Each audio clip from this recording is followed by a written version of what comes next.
Hello and welcome, everyone. Oh, I pushed the wrong button. Hi, this is the right screen. Let's start over again. Hello and welcome, everyone, to Mondays in Exandria, an adventure in Iman. You may see that we have an extra face with us today because we have a guest, and so we'll get to them in just a second. Let's go around who we are, go around and say who we are and who we'll be playing. I'm 100% put together today. We also have Shiny Pilot. How are you doing? Hi. I'm not 100% together today, but that's okay because Igor doesn't have to be. Hey, I'm playing Igor. He's a lovable hunchback butler. Yeah, so let's have some fun. I'm excited. Good to see everybody. Yeah. Good to see everyone indeed. I, myself, will be playing Wendell Eustace Abernathy, Lucius Throckwaddle Hossenpfeffer the Fourth of the Havisham Hossenpfeffers. A nobleman, a warlock, a lover, a fighter. I could go on, but I won't.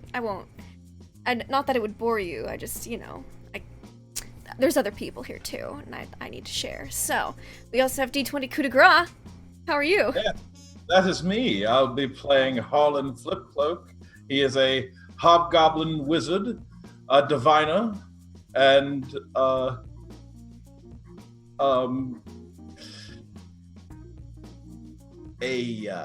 fuck, I can't remember the word. And a fuck. Oh, come on. He's not quite. I don't know. Not vigilante. Fugitive. A fugitive. That's the word I was looking for. Fugitive. There you go. Excellent. Someone who is most likely not a fugitive, though has yet to be confirmed nor denied. Our wonderful guest for this evening, Donathan Fry. How are you?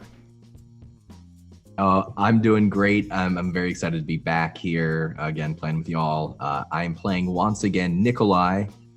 He is a nice old man, totally normal. He's totally with it. He knows what's going on 100% of the time, not dabbling into anything weird.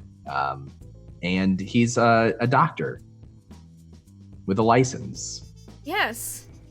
Not to kill, but to practice. That's right, yeah. Yeah. It's legit. It's very legit. It definitely wasn't made by someone. He didn't write it himself. Yeah, of course not. Wendell didn't make it for him either. Someone who's probably licensed to kill would be Nuggetosaurus. How are you? Yeah, I'm doing great. Definitely licensed to kill. I've killed plenty of people in, I've seen your road my rage. lifetime. My fighter rage instead of barbarian rage. Sure. Yeah, something like that. I'm Nuggetosaurus. I'm playing Hal the Shifter Fighter who just talked to a half-orc who has more orphans than I do, which is kind of impressive. Really cornered the orphan market, and it makes me so Yeah, we upset. just got that. Okay, I'm not gonna say that. Never mind. That's me. Yep. Someone who says a lot of things would be producer Trav. How are you? I do. I say lots of things. Hi, Lindy. I'm producer Trev. I'm better now that we're all here together. And I'm playing Lamont Quinlan, who's a walking manic episode. Can't take him anywhere. He ruins birthday parties and dinners and family get-togethers. And he's a loving tribute to, the worst parts of my family and pretty much everybody I went to high school with. So I'm not working anything out, and I'm very glad to be here with Don and the gang. So let's get it on. Someone who has a lot to work out with this awful, hodgepodge conglomerate of people that are collectively known as group would be our dungeon master for this evening. Deception check. How are you? I'm doing exceptionally well because I have a full house tonight, and this is going to be fun because what every dungeon master loves is when each and every member of his group is in different places in the same city and not together. So we'll be running through what everyone's doing as best we can. I will start tonight by giving a quick recap of where each person is located so we'll know where they're at when we get a chance to move over to them, depending upon how things go. Wendell Eustace Abernathy Lucius Throckwaddle Hossenpfeffer the Fourth of the Havisham Hossenpfeffers is in a townhome in a parlor talking to a woman about ceramic pugs and wondering whether or not he should try to date this woman or rob her blind, or at least her employer's blind, and it's a real quandary for him at this point in time. Nearby, Hal has just finished a conversation with a half-orc who has 12 orphans that he takes care of and a talking cat named Silas. That actually went better than I thought it was, and it was a fun conversation. Now Hal is trying to figure out how to get the information out of him without doing what she normally does, which is so much more bloody than just conversation. Lamont is currently shadowing his Mark, a guard from the same vault. He looks to be going out on the town. He's finally dressed, wandering down the street. Lamont hasn't made contact yet, and is just sort of staring at the back of him, wondering exactly what he's going to do. Just like the rest of us, we have no idea what's going to happen. Harlan Flipcloak is in the scriptorium in the House of Inspired Hands, trying to create scrolls of flying and other things for whatever reason he might think they're needed. I have no idea. Last but not least, Igor. Igor is a sad butler. His master has an affliction. We don't know what it is, but Igor has recognized it and knows that the only way to solve this problem is to do it himself and find someone who knows more than he does, which is virtually everyone in the city of Amon. So we will pick up with Igor as he's wandering the streets looking for a doctor. Right, Igor's wandering the streets looking for a doctor. His tusk kind of poking out. He's kind of sucking on his lip as he's looking around, and he's trying to ponder back to all those doctors he's met. You know, the churchy folks didn't really help me too much. They said he was probably fine. But that doctor, that face in that scary place we were at. Oh, the scary place. That's where we need to go. And Igor is going to start walking with renewed vigor towards the graveyard area where it was really spooky and weird. Okay. And he's doing his hunchback shuffle down the street. It'll take you a little while, but it's a nice day. It's the first day in quite some time that it hasn't rained in Amon. Still a bit overcast, occasional sunlight peeking through. But you make your way. You make your way through the city and find yourself in the northern part of the Central District, an area you've been there a few times with the rest of the group. To the west is the cemetery, and all around you are ramshackle shops of the people who work in the port of Amon, more of a lower rent district. Wait, obviously I need to find the graveyard, so he's going to get to one of the shops to ask some questions. Okay, there are a number of shops around you. Okay, there is a clockmaker's shop directly to your right. There are 2 inns, and there's also to your left across the street, it looks like a blacksmith shop, but it's more just selling the wares, not so much a forge. Igor thinks in his head, if anybody knows cardinal directions, it's a clockmaker, so I'll go to the clockmaker. Okay. You step up, amazingly enough, in front of a shop called Seconds to None. The door is wide open. Good name. I like it. The door is wide open. It is an overhanging shop as you walk in. The lower level is recessed from the road, but the upper levels of the building kind of lean and loom over you. And as you walk in, you hear the cacophony of ticking clocks of all types. Igor stands in the doorway, kind of moving his eyes about, looking at the click, click, click, click, click, click, that constant clicking and clocking, kind of assessing. He's like, "Whoa, this is a neat store. Hello? You see in front of you a gnome of some age standing on a stool behind the counter. He seems to be talking to someone who has their back turned to the right. He looks over and is like, can I help you? Do you need a clock or something? Just directions, mister. Oh, I'm Chromis Saturnthorth. Oh, okay. I'm Chromish. I'm Eagle. I'm looking Pleasant for to a meet very. Yes, nice to meet you too. I'm looking for a very scary doctor in a very scary graveyard.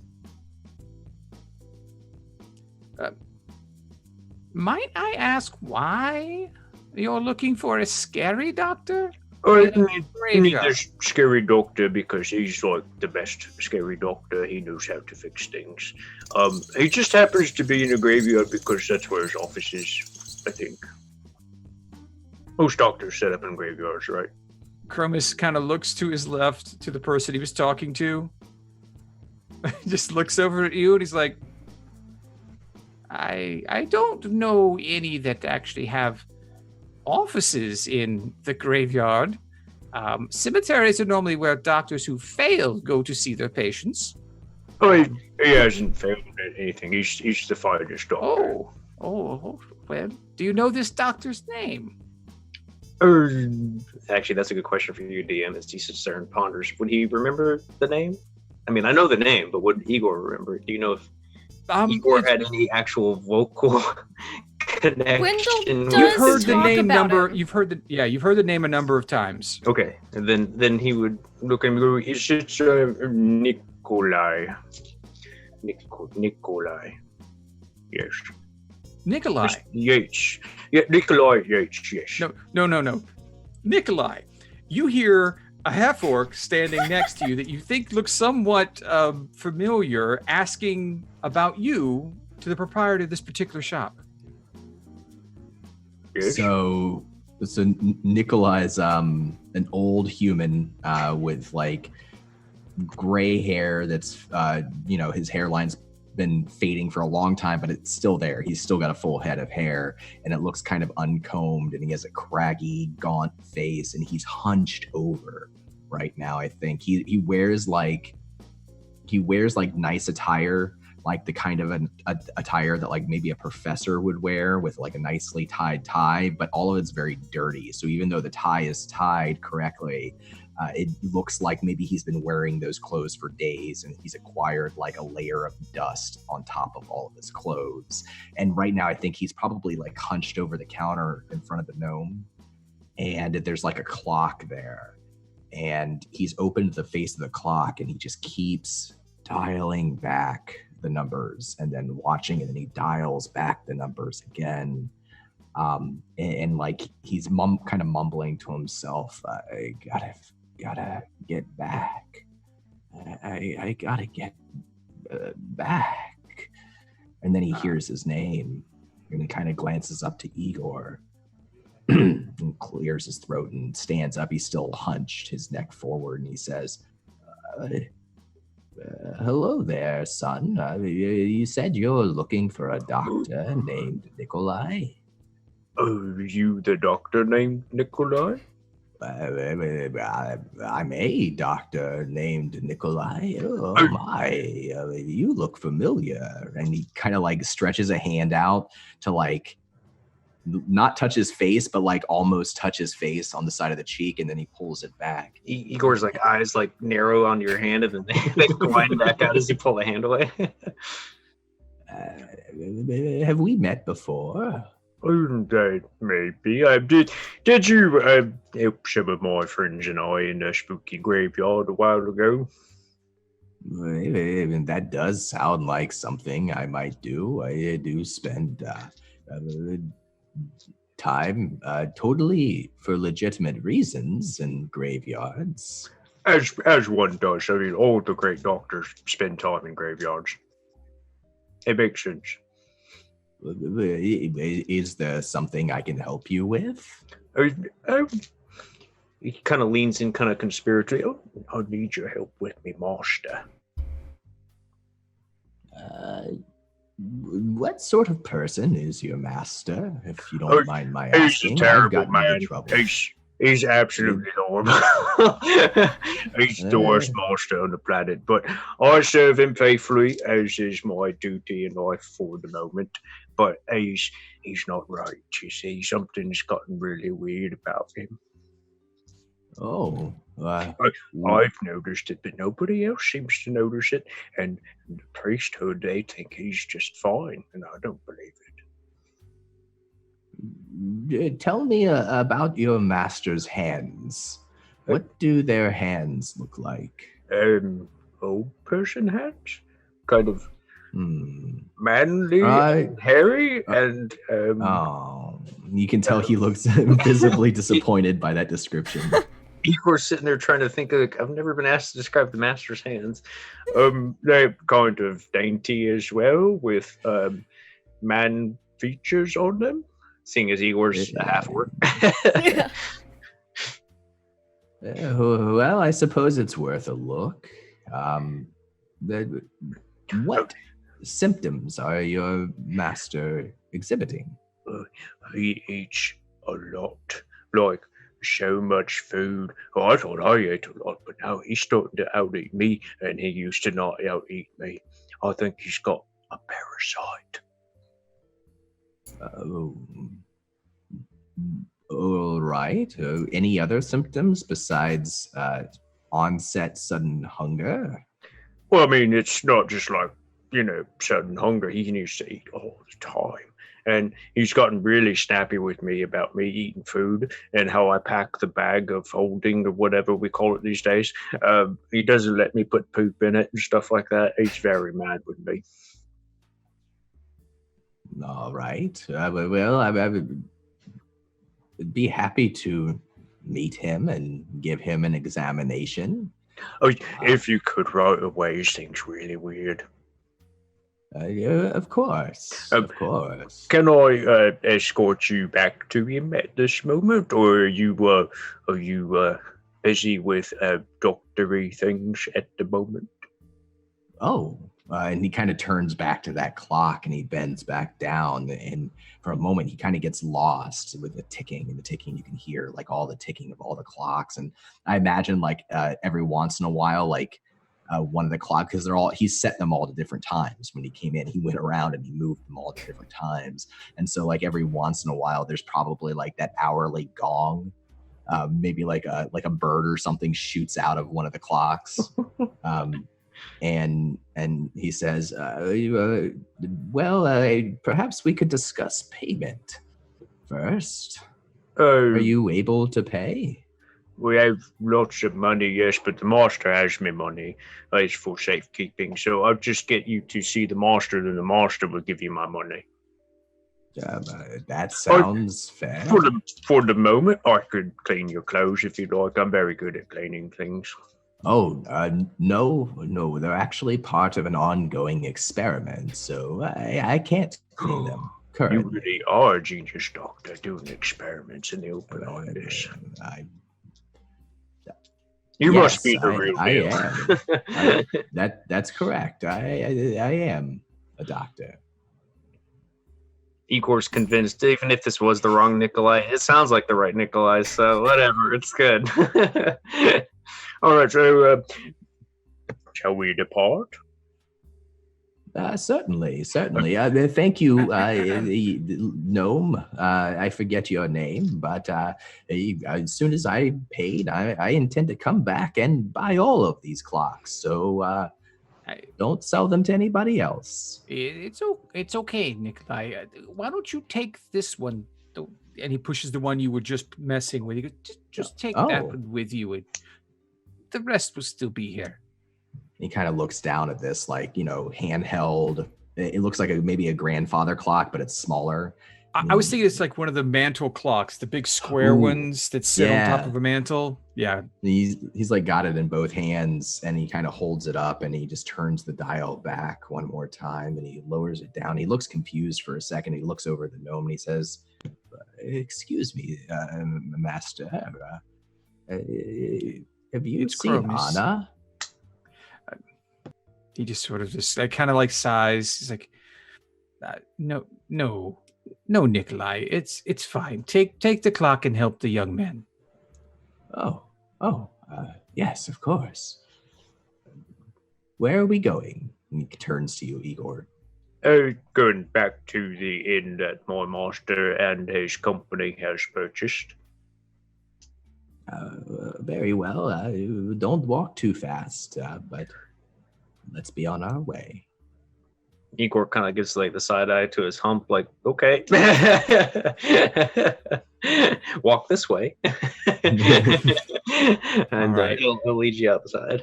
The two of you exit into the earlier afternoon, and we'll leave you two there as you begin your long walk south to the Gray Skull Shadow Inn. And let's go to the person who is the closest to these two right now geographically, which would be Lamont Quinlan. Lamont, you're currently taking a stroll, watching your mark. Georgie Ninebellies. He's a dwarven guard. He's dressed nicely in his finest cotton clothing, looking like a man out on the town, or at least dwarf out on the town, looking for a bar to drink in.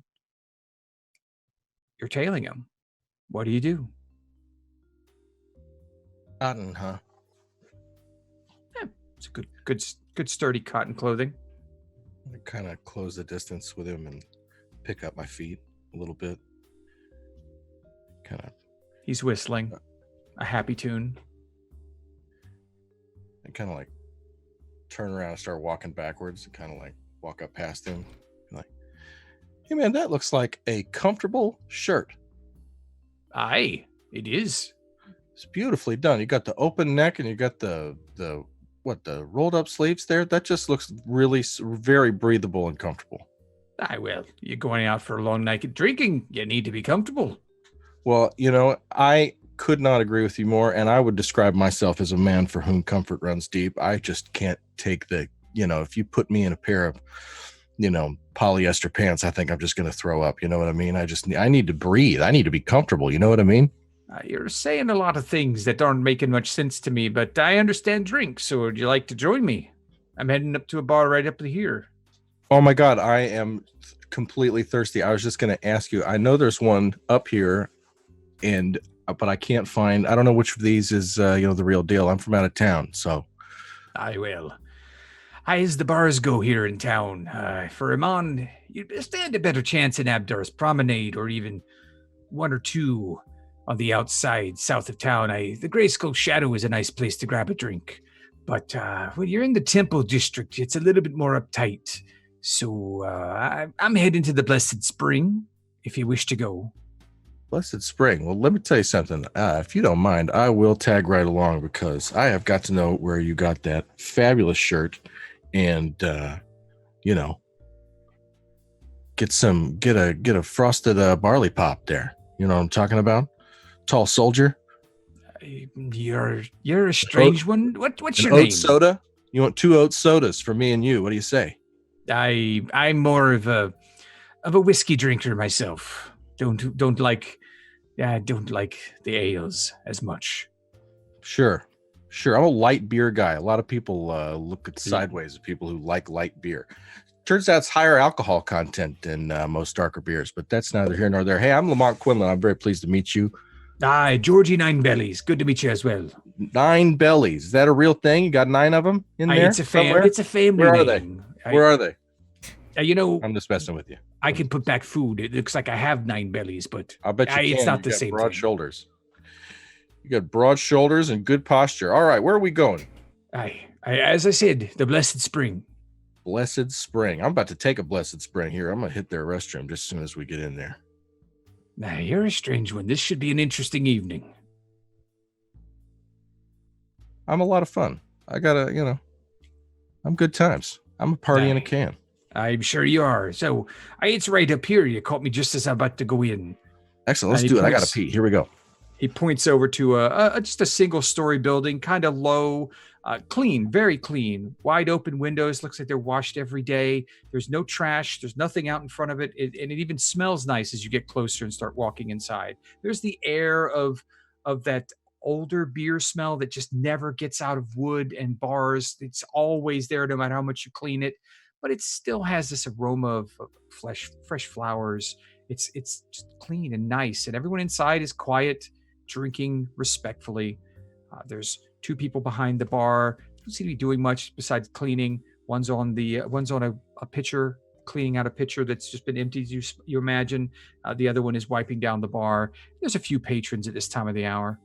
So Georgie points to a table. After you, sir. Hey, listen, hold on to it for me. I'll be right back. I'm just going to run and use the little boy's room. I think I see it. What do you wanted an oat tall one? Is that what you said?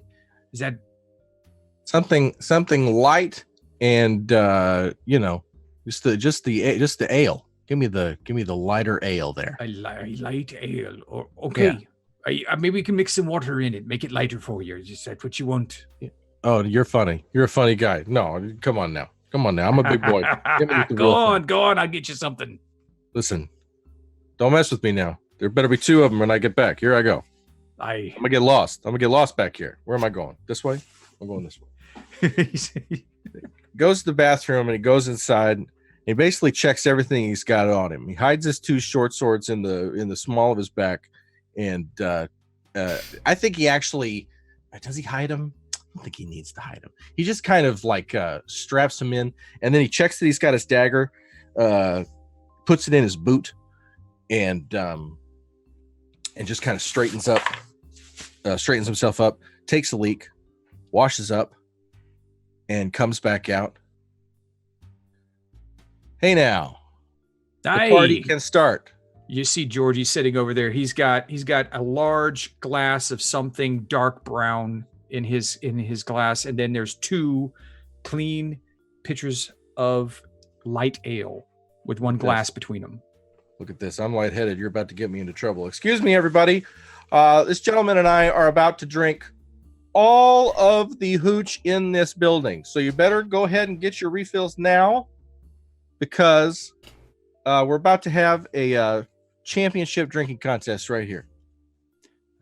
Next to you as you sit down, two white cloaked, looks like maybe clerics or paladins of Bahamut stand up and move to the other side of the bar. Well, don't go away mad. With their backs to you. Jody's like, they don't know anything about this kind of drinking in this place. This is a quiet drinking place. Oh, this is like a slow club kind of a thing, like a back door kind of a thing, right? It's a pre-party for me, really. You come in here, you get a couple drinks, you warm yourself up, you feel good about what you're doing, and then feel how the night's going. If you're not feeling good at the end, you go back home. If you're feeling like you got a few hours left in you, you start heading to the military district, get into a fight, have some good times. You know what they call this? They call this kismet. They call this it's more than a happenstance, my friend. Let me tell you. I'm from out of town. I'm here to have a good time.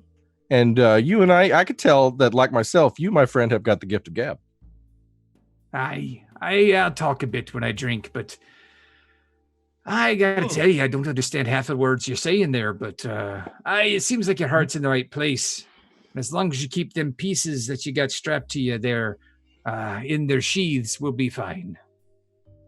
Pieces? Oh, you mean Mutt and Jeff here? Yeah.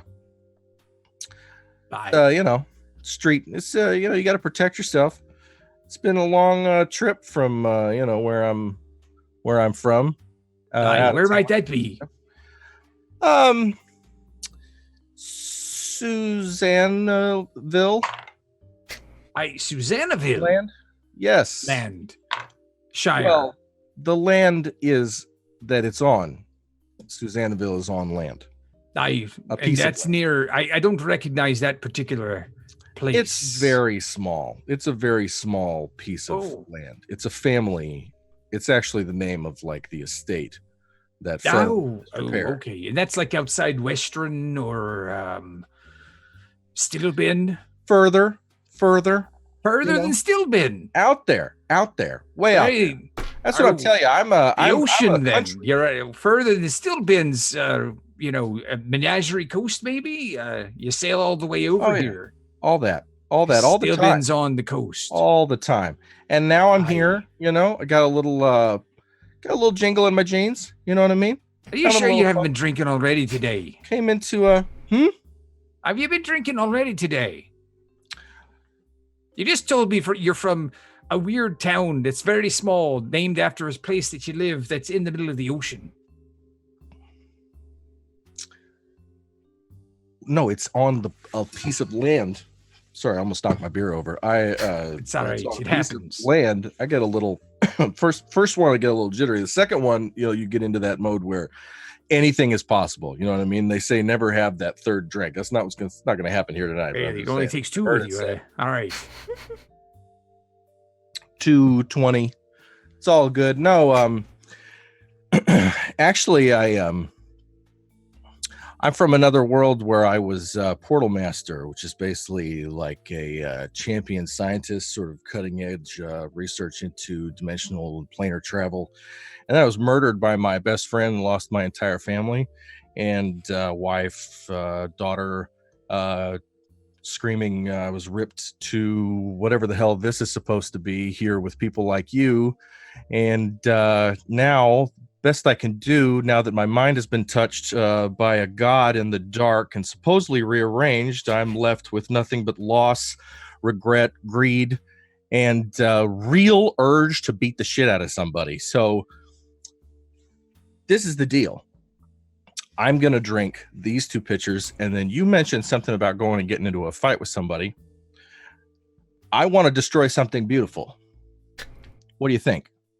Why would you want to destroy something beautiful? Because God is apparently, this particular God has apparently helped me all he's going to help me. And I need a place to put my anger before I go do something stupid with somebody close to me. And I need a distraction. And I want to know more about you. I love meeting new people. That's me. This is how I get into trouble. I like people, right? I'm a people person.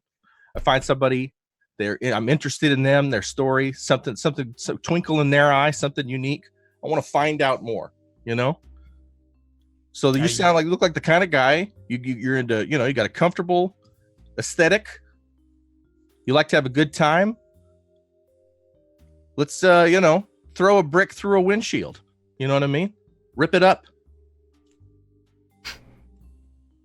Kind of leans back from the table, kind of looking. He's like, "Hey, son, I don't know exactly what's wrong with you, but you might need my drink more than I do." And he slides the whiskey across the table.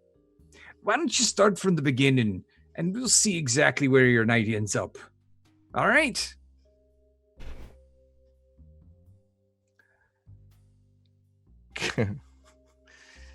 So I have like a killer intimidation check, right? Okay. I mean, it's really good, Frank. I don't know if you've heard about my intimidation. You do have a pretty good intimidation, depending upon who you're trying to intimidate. Are the kids in bed? It hasn't awesome. really. I don't mind saying. What would you like to do in this situation? He's offering you a whiskey and being friendly after you just unloaded on him with a fairy tale that would probably run most people out screaming. No, I just mentally say to him, I'm a lost soul with nothing to lose, my friend, and I'm looking to have a good time. And you look like you're Johnny on the spot with what I need. I want to know more about you. I want to know more about where you work. I want to know more about what you do. I want to know more about what you want. You're an ambitious guy. You know what I mean? And you're saying that to him telepathically? Yeah. Okay. He kind of crosses his big, beefy arms because, he is a guard. And he just sort of sits there. And let's go head over to Wendell in the parlor of the townhouse. Yes. In the north part of the Port of Amman, a gentrified area that used to be low-income housing for people, the less fortunate in Amman, but now has been taken over by people who have too much money and too much time, and they just want everything for themselves, much like Wendell. Well, not the money yet, but so we'll get there. Letitia Yes. is offering to pour another glass of Hassenpfeffer wine Well, to the scion of Hassenpfeffer. yes. Well, how could I refuse? Of company course, is Mr. Abernathy. most charming. I'm having the most pleasant time. It's wonderful. It really is wonderful that you and I have been able to connect over good wine and porcelain pugs. Two of my favorite things in life. We must be soulmates. Perhaps. And then Wendell's internal monologue goes, "No, wait. She's about as the same suitable level as Hal. I couldn't. I mustn't. I shan't. Or maybe a little. But I can't. I can't pursue. No." And that's just his internal monologue. It's something like a Jane Austen novel. And he just smiles and accepts another glass. He'll do a little toast. Clink.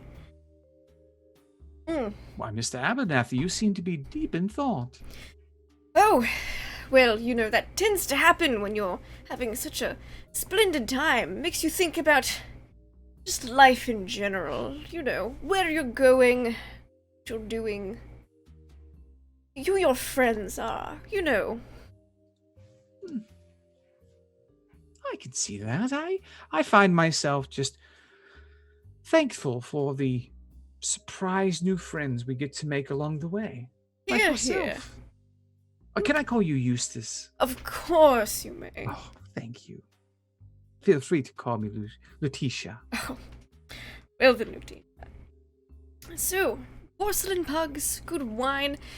Let's see, it is getting a little bit late, I suppose. Have you had dinner yet? Oh my, no. I've only just got off of work, as you know.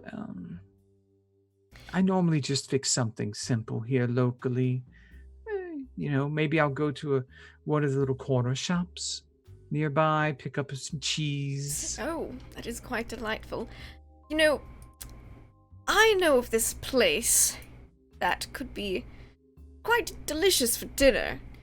If you'd be really? interested in going, it's a little far, but Oh my, I is feel this like a it's date? worth it. Well, How forward, Mr. Abernathy. I just know that, too much wine on an empty stomach isn't the best thing, My. You are quite forward. But I find myself quite parched and hungry. Well then, This is a dry red wine we're having today, so... it's a dry one. Mm. You know what? Oh, please, why don't you get us a carriage? Yes. And I'll go get into something a little nicer for dinner. That sounds wonderful. I'll meet you outside. I can't wait. He'll arrange for a carriage to take them to, how far is the Gray Skull Shadow Inn from here? You could be further away, Okay. but it's not that. I mean, you're probably this time of day Okay. with a decent carriage. You're 30 minutes All right. away, probably. It's not too bad for dinner. No. Alright. He'll arrange to have a carriage go there, but have it pass by the bank on the drive over. The Okay. scenic route. That's a little bit out of the way, but yeah. Okay. Unless I know of just a nice restaurant in the Central District. I'm sure I know of a decent place in the Central. Wendell's lived here a little bit. There's a couple, but you know that you'll be able to really present a particular Yeah, at the Gray Skull. image of yourself at the Yeah. Gray Skull. Yes. Yeah, and it also as well is... as not have to pay for anything. He's being a cheap ass. Just has to buy the carriage. Yep, that's basically what it was. He had to Okay. pay for food at the end. So yeah, he'll arrange for the carriage to swing by the bank on the way. Just, drive real Okay. slowly on this block. Just slow down a bit. Do you say that before she comes down from the townhouse? 110%. Okay.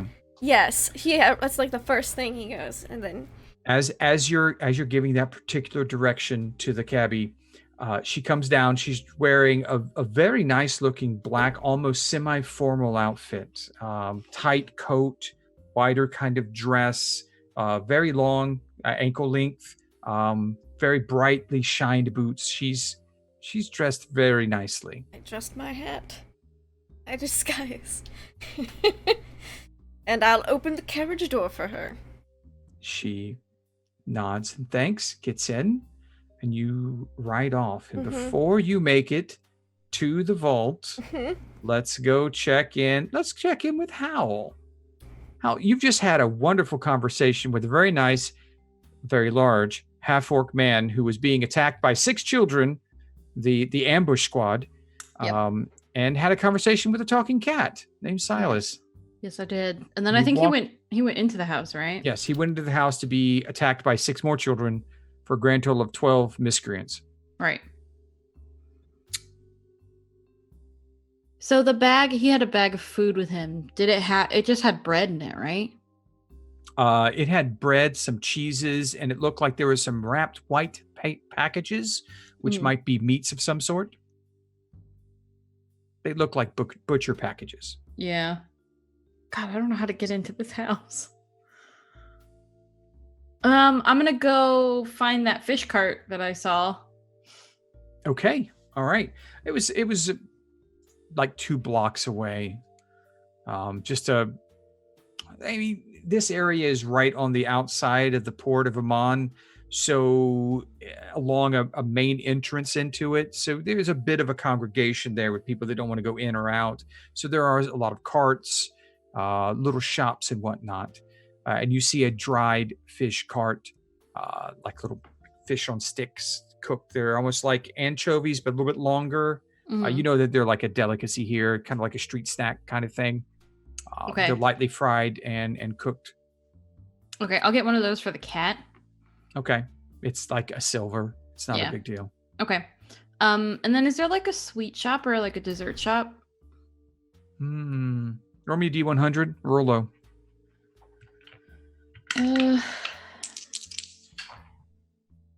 It's a 47 low. No, you Damn. look, and there's really no sweet shops in this particular area. It's a strange place for a sweet shop. You've seen them, like there's a couple near the Grey Skull Shadow, because Abdor's Promenade has a lot of little sweet shops because there's a lot more foot traffic for that sort of thing. But over here, it's more utilitarian sort of things, artisanal sort of things. Lots of bread being baked and.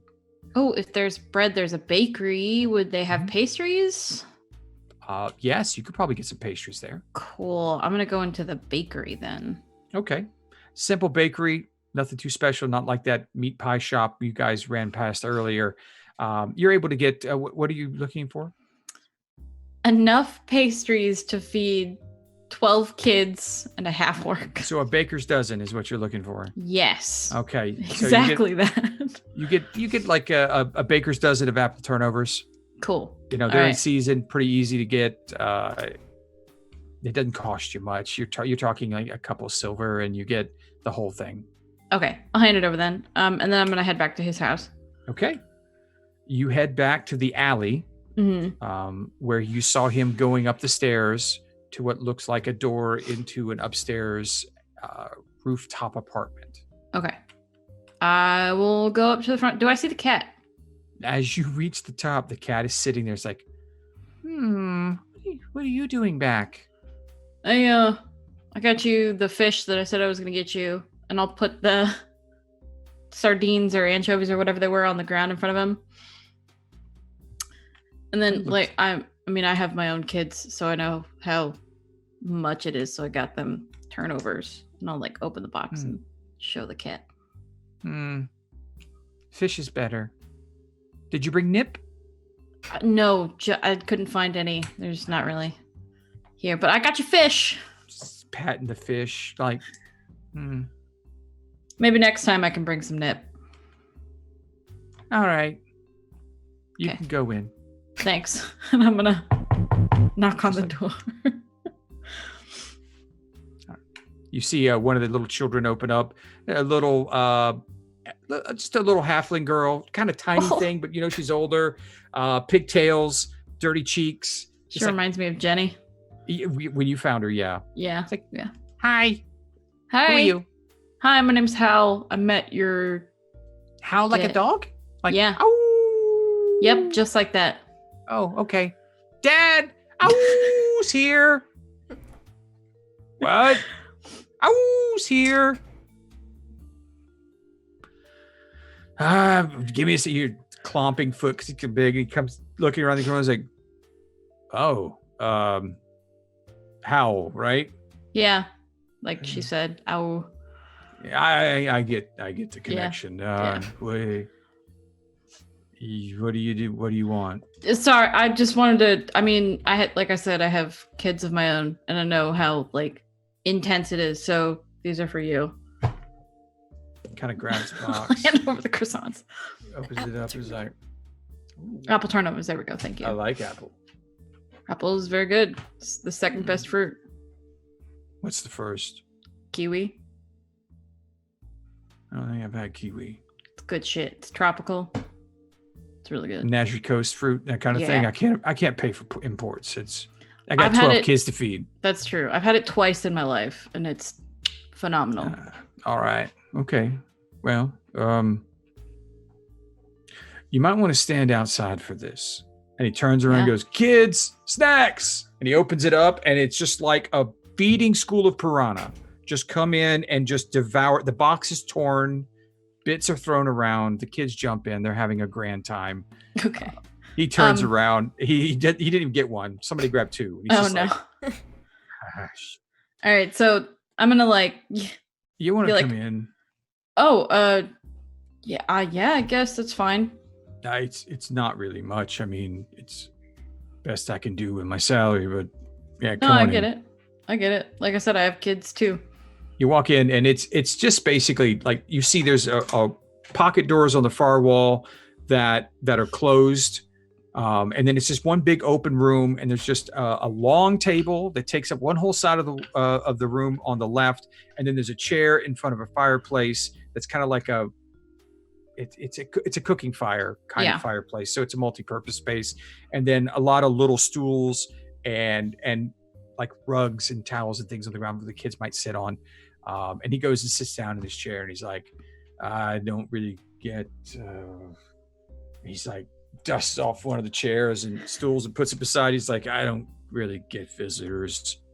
No, you're good. So, yeah, Stark, your Howl. Yep. Yeah. That's Okay. me. So like, hi. Why 12? Why'd you stop at 3? I'm kind of intimidating, and people tend to run away from me, not towards me. So. Oh, that's adults. Kids aren't afraid of anything.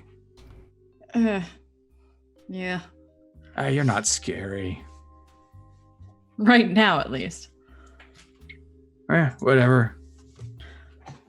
Why 12? They needed me. Yeah. I had space. I could take a few more if I needed to. They're great. So 12. Fair. That makes sense. Yeah. Okay. Okay. Yeah. Yep. Those apple things looked good. I didn't get any. Yeah, I know. Sorry. Should have like kept one separate. You know how kids are. Salas comes in and like crawls up and like lays in your lap and just goes to sleep. Wow. Like cats. Salas likes you. I guess. You don't like cats? I mean you kind of person. Yeah. Yeah, literally, right? Literally. Yeah. Okay. Well, I mean, Silas isn't so bad though. you really can't move because when Silas gets like that, it's like if you get up, you're going to end up bleeding. Fair. So you're stuck for now. So how did you find a talking cat? It found me Yeah, but how? Just walked in one day? sitting on my porch, said hi. I figured it wasn't the strangest thing I've ever seen. So Silas. And now All right, then. Silas imagines he owns the house. It's like, I do. See, it's his house. I live here. Interesting. Yeah. The awkward silence falls as you're both sitting there with the cat purring in your lap and you're completely uncomfortable. The kids are just a den of noise behind you. Stark is just sitting there kind of like looking at his hands. And we're going to go over to Harlan now, see what Harlan's doing. Hi, Harlan. Yes. You're still in the scriptorium. You and Stuart. He hasn't stopped talking. It's been 3 hours now. You know what, Stuart? Oh, yes. My priorities have just changed. I put away all my scripting things. You need me to do some for you? I can do it because I am the absolute best at penmanship and lettering. I've got the kerning down on the paper. I mean, trust me, they love me here. So I can do this for you. I mean, I don't know the arcane aspects of it, but I've been watching you, and I think that if I copy what you were doing, that maybe, I mean, it'll look like one like yours, but I don't know if it'll actually do anything like yours, but I can continue to try, because trying, they always told me that I should keep trying. That's why I got the job that I got. And I'm able to keep doing this, keep focusing, because it's the most important job I've ever had. And even though everybody else left and no one wants to work with me when I'm working back here, I feel like you and I have a connection now. What's that? I walk away. Okay. He's like, I feel like we have a connection. You turn and walk out. Bye. Okay, I'll see you later. He heads into the forge. Okay. All right. And I want to look for that dwarf that we forged the sword with. Okay. This time of day, the forge is cooled down a bit. They never let the fire go out at this particular forge, but the bellows are not pumping, and there aren't a lot of people around. The din of metal being hammered into shape is much quieter now, if almost non-existent inside the forge. Let's see. Oops. You see over in a corner doing small detail work on a sword that you kind of recognize is Evan Hammersmith. I'll approach him. He's just tapping slowly. He's putting some intricate scroll work on the blade. The handle and the grip are already in place. The pommel is not on yet, but it's there. It looks like he's planning to work on that too. And right now he's just finishing up a little bit of the engraving. Excellent work. Yeah, I've been working a bit. It's fine. It's fine. Almost done. Quite a blade you infused there. I really wish I knew what it was you did, but it's going to be a heck of a one. I actually tested it out a bit with a sort of a temporary pommel, and he points over, and there's a circular burn mark on the wall. He's like, it's a little hard to control for me. I don't know exactly what it did, but I shot a ball of flame out of it, and it just marked the wall like that. So luckily, it's a forge. We're mostly flame retardant here, so it's all good. But I think it'll be a nice weapon. That's good to hear. That's an effect I was looking for. With the skills you and your friend, what was her name? Yawn? How? Howl. Okay.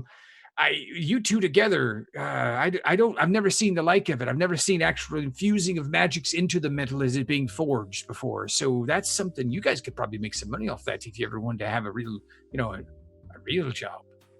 Yes, I wanted to try another attempt. I was wondering if you had any scrap sheet metal around here? I don't have a lot lying around, but I probably have a little bit of scrap from breastplate work I did not too long back. It's not very big, but what are you looking for? Size-wise? Just enough to be shaped over the face. Oh, see, that's harder than you like to think. Because when you're shaping metal, you're actually pulling it apart. So when you put it together, when you get the plate, it has to be thick enough that when you're shaping it, it actually comes out to an actual consistent width all the way through, or you're not going to get the type of protection you're looking for, or whatever it is you're looking for doing. These scraps would have to be reforged and maybe I don't know that I have anything like that. I'd have to do something if you wanted to actually cover your face. The physical protection of it is of no matter. It's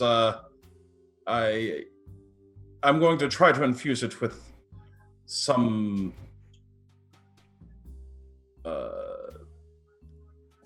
anti-divination magics. Oh, so you want to do like a circlet or something? Like I could take out some basic metal and I could take some of that, I could reforge it, I could stretch it out and make it sort of like a circlet that sits on your head. That sounds acceptable. All right. You stayed right here.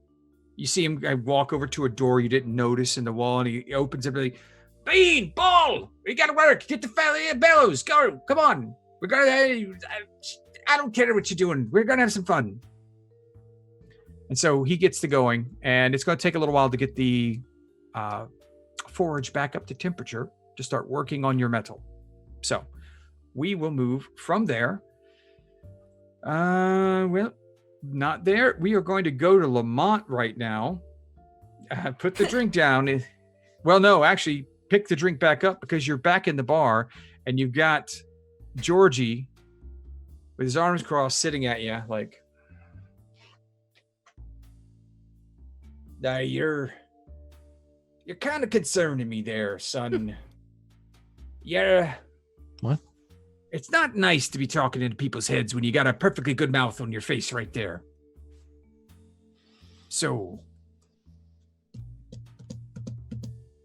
what? I'm not sure that I'm going to appreciate your company as much as you are offering it as it is. Because I don't know that I want to be destroying anything beautiful for the sake of just being. Sure. Well, listen, I'm not a violent guy, right? Says the man with 2 swords and a couple daggers on him. What? It's a long journey. It's rough out there. What? I can't, you don't. You're in the civilization of Amon. I mean, ever since the dragons, we haven't really had much problem here. Muggin is down, way down, at least the ones reported. And no one really messes with a dwarf with arms like these. So I'm not worried. No, you're fine out there. But, a whisper-thin lad like myself needs a couple of, short swords at his side, at any given time. Look, here's the thing, pick your poison. What's it take to fill 9 bellies? What is it? Money, ladies, total world domination. What blows your skirt up there, Georgie? You really are a strange one. I'm perfectly happy working my job and living my life as it is. Where are you working right now? I've got a wonderful job. I work at a prestigious pie shop. Pie shop? Yep. I do the prefer deliveries pie for to them. cake.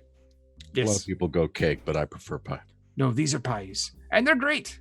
You've heard them, gravies. They don't have human remains in them, do they? No. I can pretty much guarantee there's no human remains in these particular pies. Buddy mine murdered a guy who was selling pies made of human flesh. Anyway, that's great. Everybody needs a gig. Sounds like you're fulfilled, creatively and artistically at your pie shop. Sounds like you go out every night. Livin. I'm a young dwarf. I got years to go. I figure I can drink my way through a few of them. Yeah, absolutely. Talking about the bank, Georgie. I don't know what you're talking about. Don't fuck with me on this one, Georgie. Talking about the bank. I'm sorry. You're really talking out your ass now, son. Oh, I don't know anything about the bank. I don't deal with banks. I don't make enough money to put it in a bank. So. No, that's me. I got the money. I'm the money, Georgie. That's why we're here. That's why we're here. That's why I'm buying you a drink, pal. No, you're buying me a drink because you're crazy and you just want someone to talk to. Bubby, I'm your white knight. I got the money.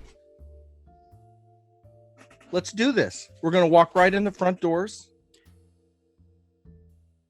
I want to take a look around. I don't know what you're I just talking wanna about. I just want to see it, Georgie. Why are you messing with me? Why are you making this hard?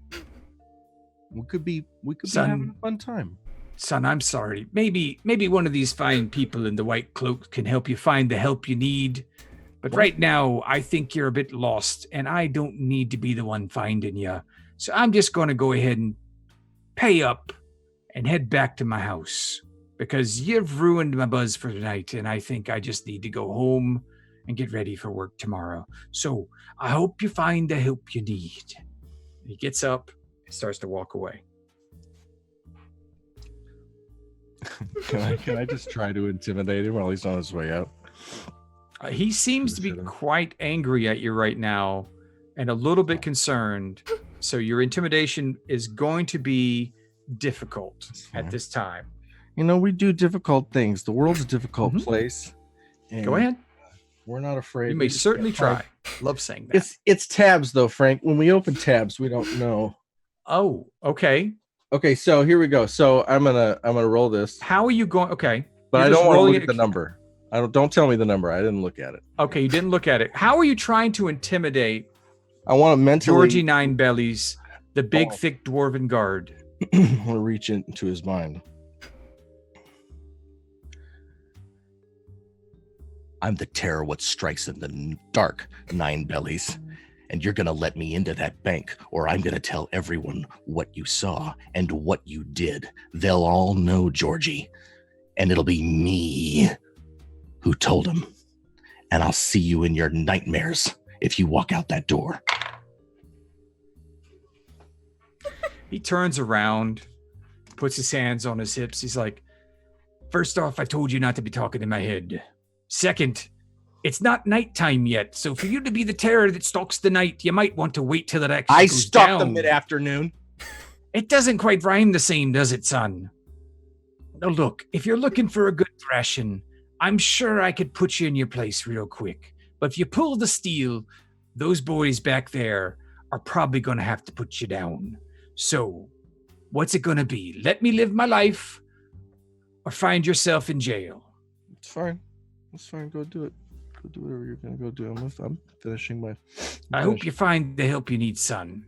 Hey, cheers, pal. I'm going to finish my beer if that's all right with you. Turns and walks out. Do you follow? Stupid asshole. Everybody is staring at you, and there is no sound in the bar. What? Can I get another one of these?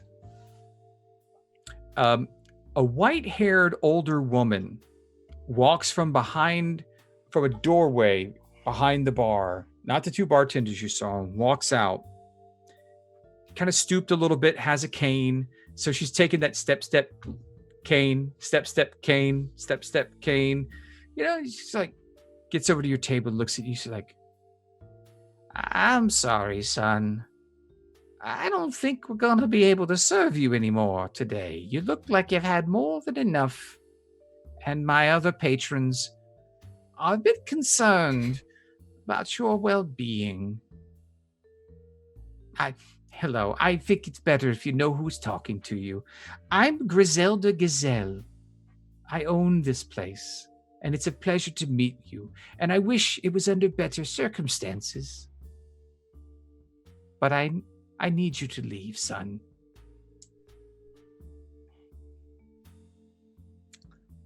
Don't worry about the drinks. They're on the house. It looks like you might need it. I do. I'm in urgent need of more help than I'm going to be able to get my hands on, probably. You're in the right district for that. There's temples all around you, son. Lots of people can help. Just walk into one and tell them what you told that nice dwarf. And I'm sure they'll find you the help you need. I'm afraid I might do something stupid and hurt somebody. You know what I mean? That happens, especially when people are drinking. Can I get a to-go cup for this? You can take it. Go ahead. Just this? I can keep the glass? Yes. Go in peace. All right. Well, hey, listen, this has been real. Y'all keep it up. Keep breathing through your disappointing faces and making looking at me like you don't understand why somebody can live life on the edge. And I'm gonna go fall asleep in the street. So you can all go fuck yourselves. Peace out.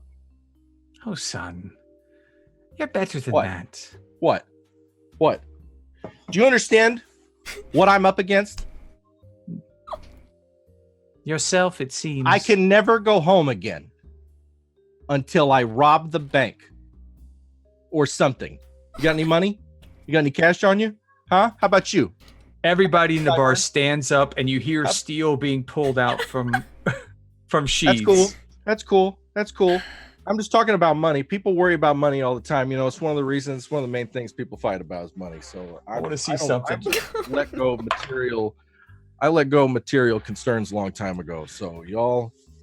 She goes she's looking at you after you said that. She picks up her cane and she goes to clock you on the forehead, and you just kind of tap it away.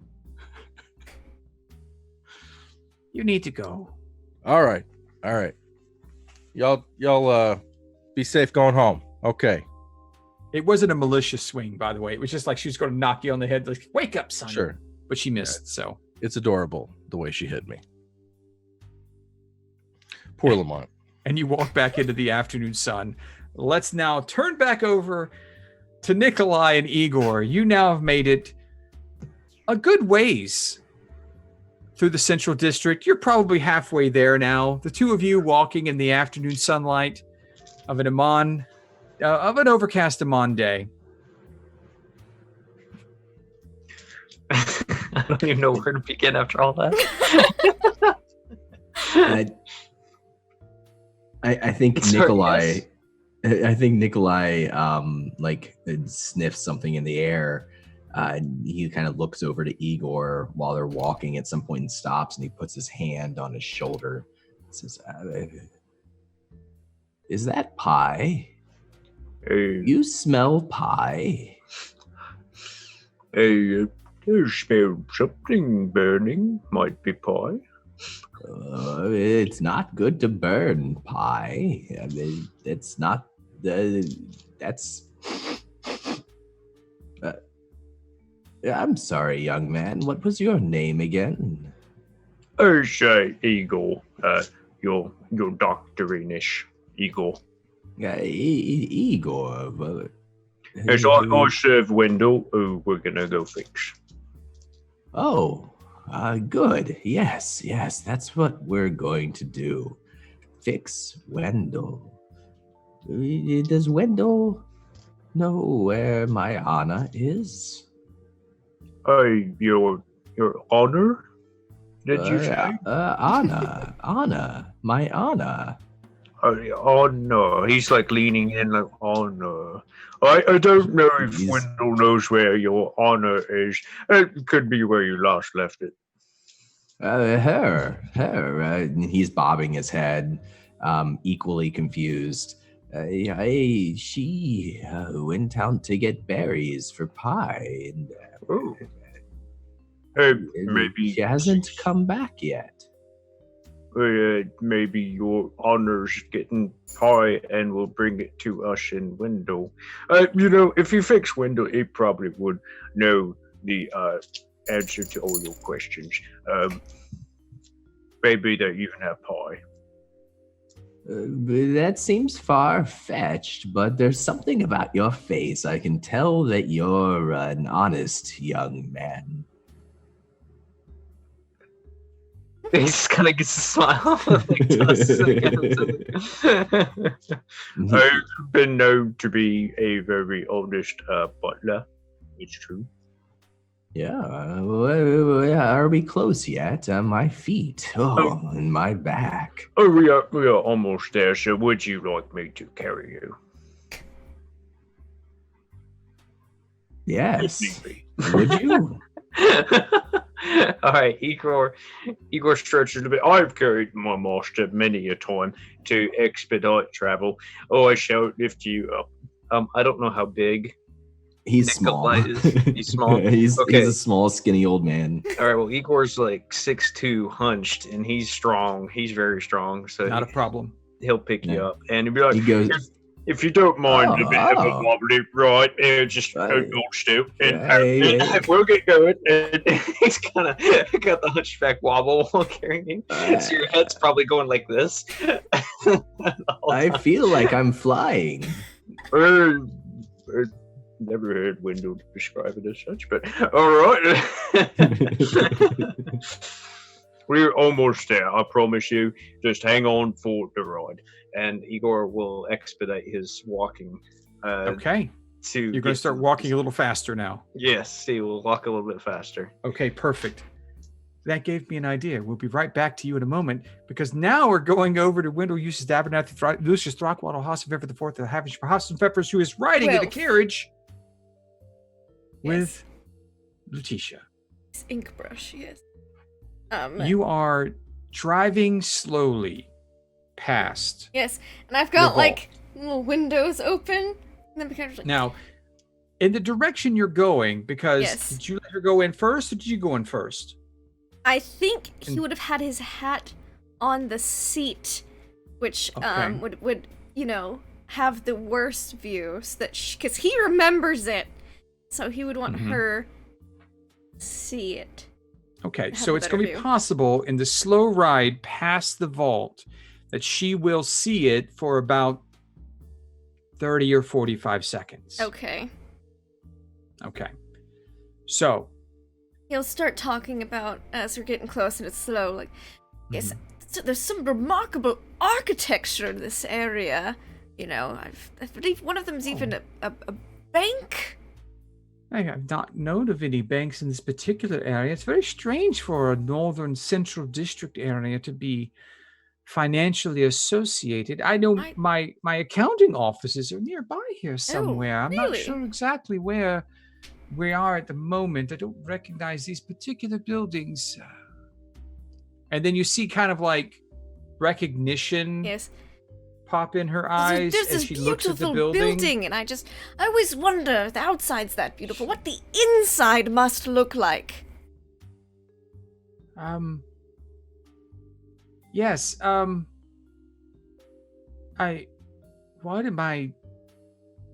it's much too late in the day to be on this direction at this time.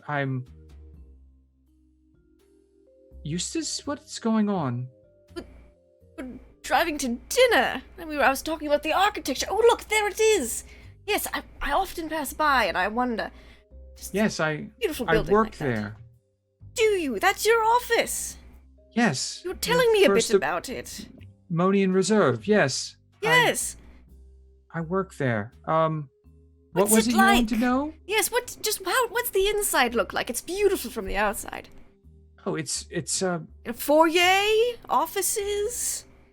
I work in the clerks section on the first floor.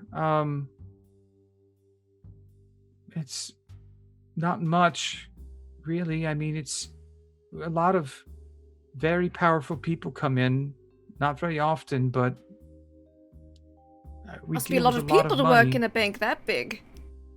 No, there's 12 of us probably. Not a lot. It's Oh, a self. really? There's a lot of automated security systems inside. Oh, automated. We don't need a lot of people. Sophisticated. It's how we keep the overhead down. Yes. Oh, yes. Overhead. Quite a lot. Yes. Never considered automated systems before. So I could get some for my place of work. Oh yes. They don't even have humanoid guards during the day. I mean, during the evening, because they send them all home, and it's protected. That best security they have, Oh, probably in Amman. It makes it real safe to work there. I mean, if you imagine. come in the front door without the right password, the whole thing turns into flame, and Oh. it just cooks the person. We had someone accidentally walk in one time. Oh. Terrible thing. We're still paying out reparations for that one, but they were cleaning him off the floor for 3 days. It was Wow. a terrible thing. That's- Smell? Oh, I couldn't get it imagine. out of the. Like a bad barbecue. You're right. It was. It really was. Almost like bacon. Ooh. I can't eat bacon anymore. Really No. can't. I'll make sure we It's don't have any terrible. with dinner. And it was the strange, and then it passes out of sight, Uh-huh. and you see her just kind of shake. Mhm. Yeah. Scott and Dingle are not really that big of a business for the types of things that you're interested in. I'm sure that your finances aren't necessarily high enough for the type of work we No. do, but Most I'm likely looking not. forward to dinner. I am too. I am very hungry all of a sudden, Really Yes. go How for much longer do you think it will be? Oh, not too much longer. He'll just pull the window down again at this point. And distract her with some pug conversation. Or porcelain. Yeah. Okay. Yeah. About 15 minutes into the ride, Yes. you're taking a look outside of one of the windows that doesn't exactly close. Yeah. Mm-hmm. And you see a very strange sight jogging down the side of the road.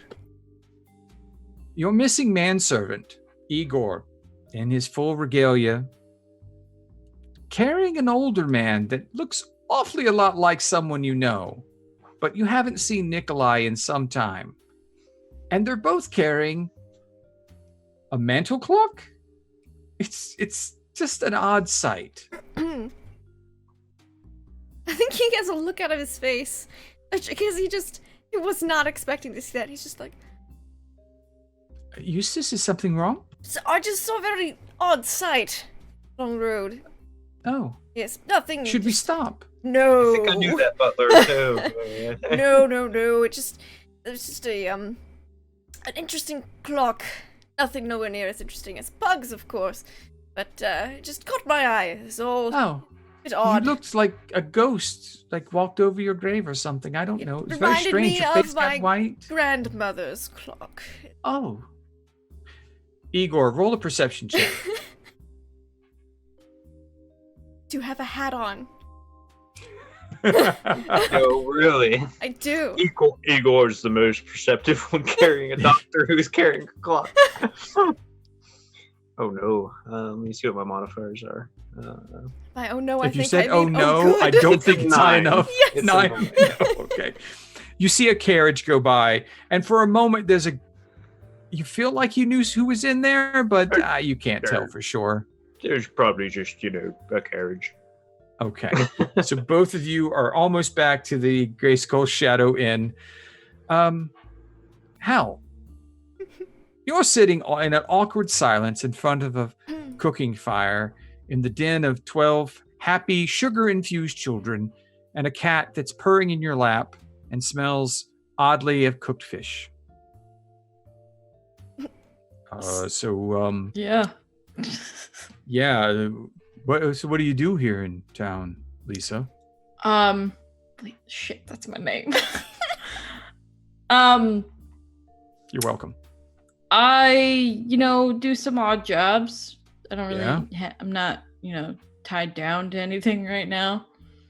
You think that's wise when you've got kids to look out for? Yes and no.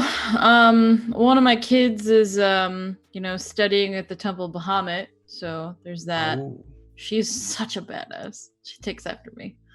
wow. My other one is working at one of the. She does fashion stuff with clothes and sewing, and I don't fucking know. It's one of those floofy places in Abdal's Promenade.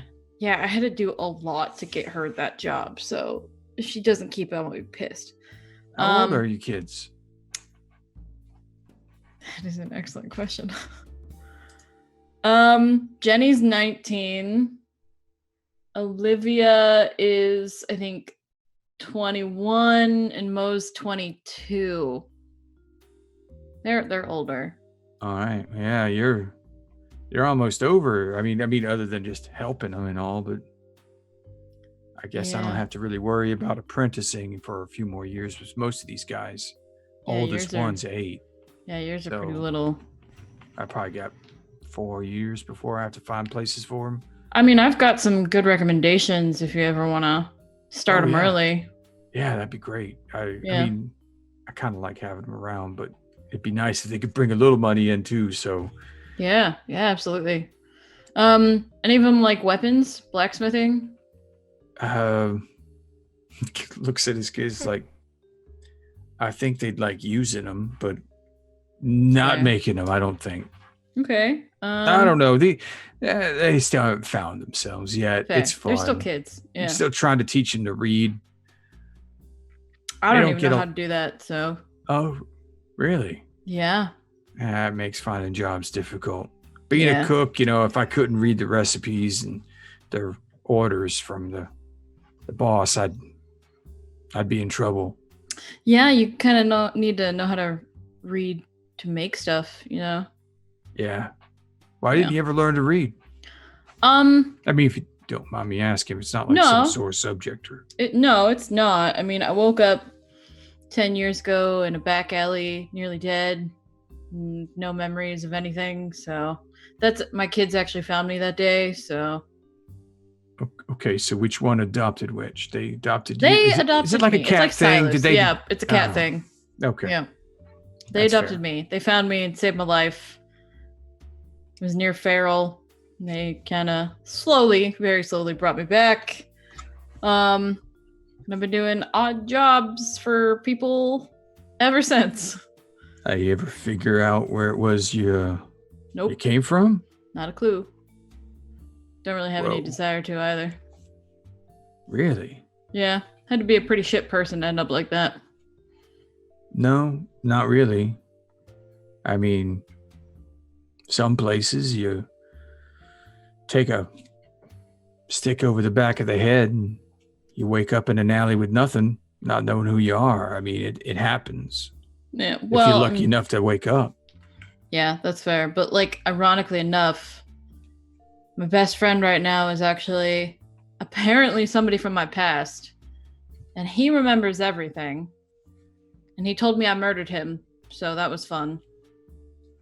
That doesn't quite jive. I mean, if he's dead, then how'd he tell you? Well, yeah, I mean, because apparently he like teleported somewhere. I don't know. Magic was involved. You ever think your friend might be a little crazy and Oh no, not he's telling you the definitely truth? crazy. He's 150% crazy. Okay. Well, I mean, I'd say fuck it. I mean, he's probably lying to you. Live your life. Screw him. Yeah, I mean he's being a kind of an asshole right now. Well, there you go. I mean, oh crap! I cussed in front of the kids. Oh, Try not to bad. do that. Sorry. Yeah, I gave up on that a long time ago. Don't repeat that word. Sid, I heard it. Hold on 1 second. He gets up Yep. and goes over, and you see him just tickle Sid until Sid can't breathe. He's just Nice. a big hulking green and yellow orc, half orc, just tickling this little kid, and they're just having a ball. And then all the other kids just turn, and it's just like it's like velociraptors smelling prey. Boom, done. And Yeah. you're sitting alone with I'm a cat just in your lap, Petting purring. the cat. Yep. Yeah, it's like not there. Pet me here, Yep. under the Yep. ear. Okay. Yep. Right, no, right there, Yep. right there. Got it. Yep. There you go. Don't stop. Okay. Okay. Yeah. Good. Okay. I didn't say stop. I said it's good. Shit. Sorry. Okay. Okay, so you're there petting the cat. He's over there playing with the kids. What do you plan on doing now?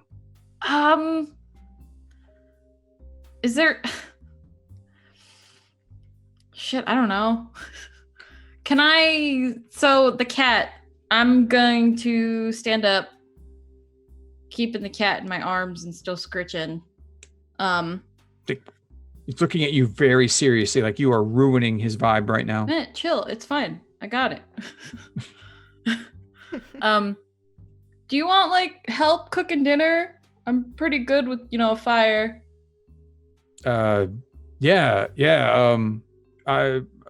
Stoke the fire. I'll just like pushing the kids off. Hey, I gotta get dinner ready. Just get the fire going. I'll get the stew ready. Yeah, no Thanks. problem.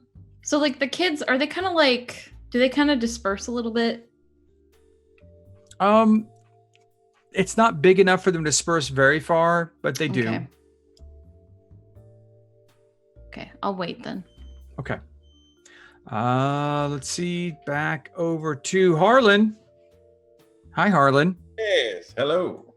The forge has been stoked, and Evan is working on a bit of basic steel, rounding it out and pulling it out into almost like a thin bar size, maybe a ½ inch.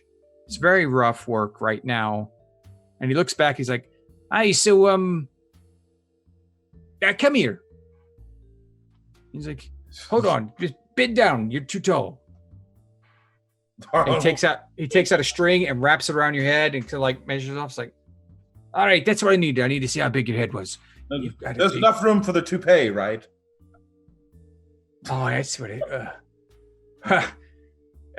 You might want to get a new one of those. It's not looking too good when I get a close look at it.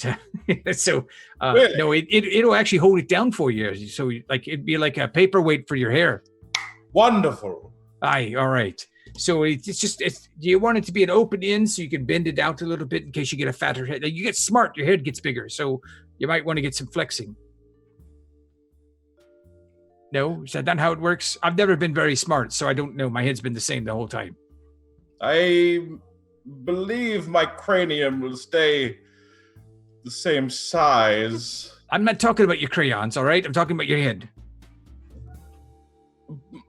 Perhaps a little stretching would be all right. All right, fine.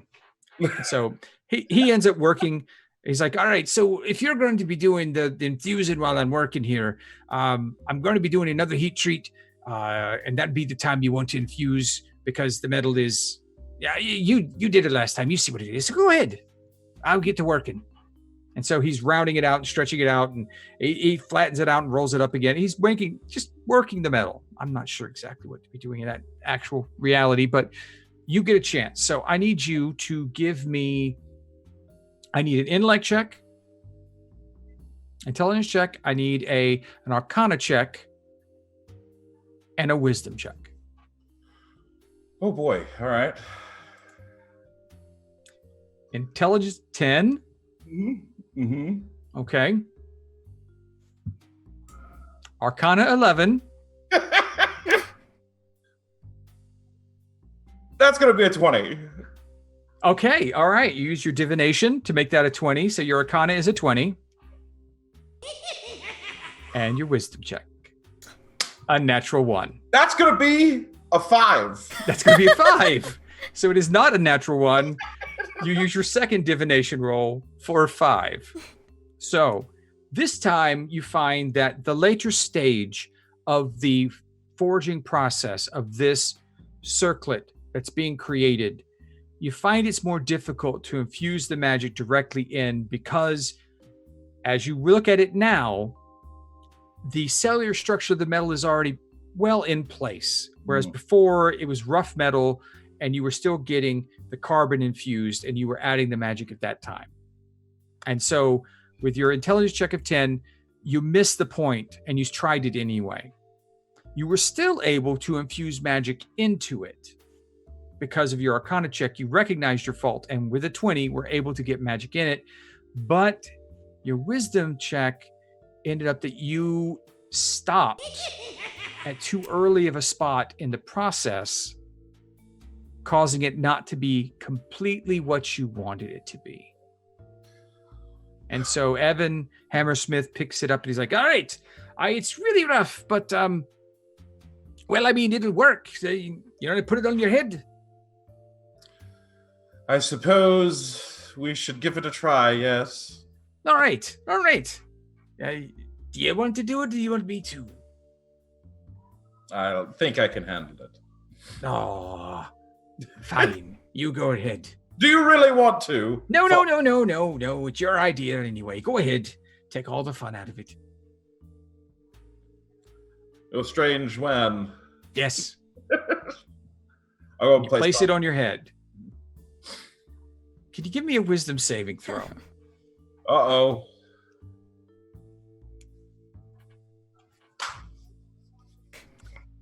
Your brain kind of gets fuzzy You have a hard time concentrating.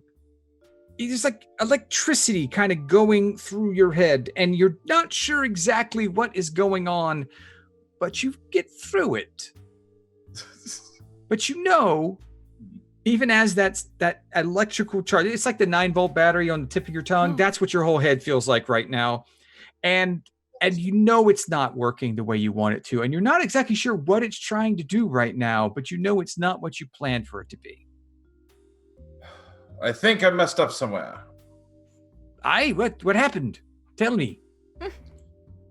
Not quite what I wanted. Let's see here. Are you something wrong, or was it on your end? It was your end, right? Because I'm good at what I do. I believe it was on my end. It looks just fine. Here. All right. Do you need someone else to look at it?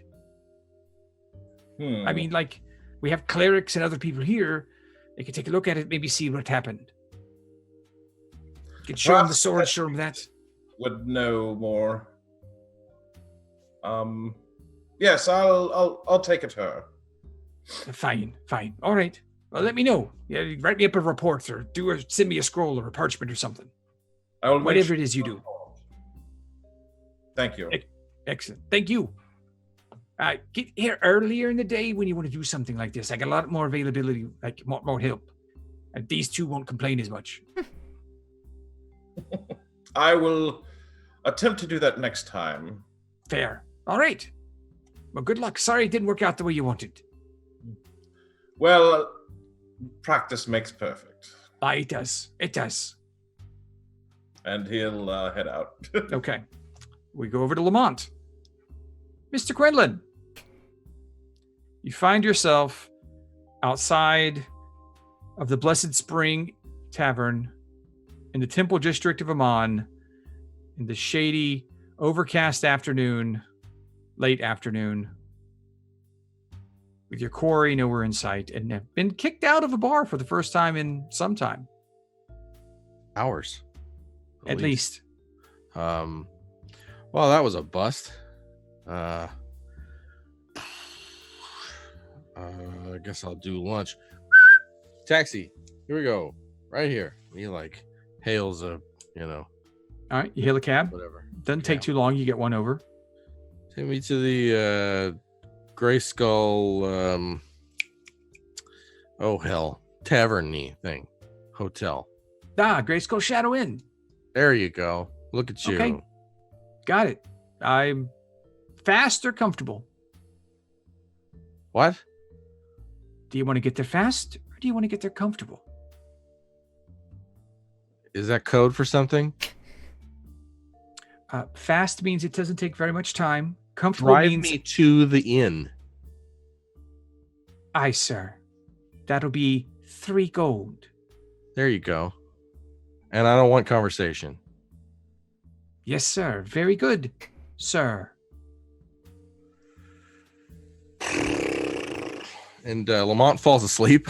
Okay. In all right. the So when back you of the whatever. When you next wake, you'll be at the Gray Skull Shadow Inn. So, awesome. At this point, Wendell and Lutetia, Wendell being, Eustace right now. Eustace Abernathy and Lutetia arrive at the same time as another carriage. Lamont, you tried to sleep, but it was very difficult because this particular driver took every corner as quickly as possible, hit every bump that he could possibly find, and made sure that you were the most uncomfortable passenger you have ever had. Lamont is quietly enjoying this.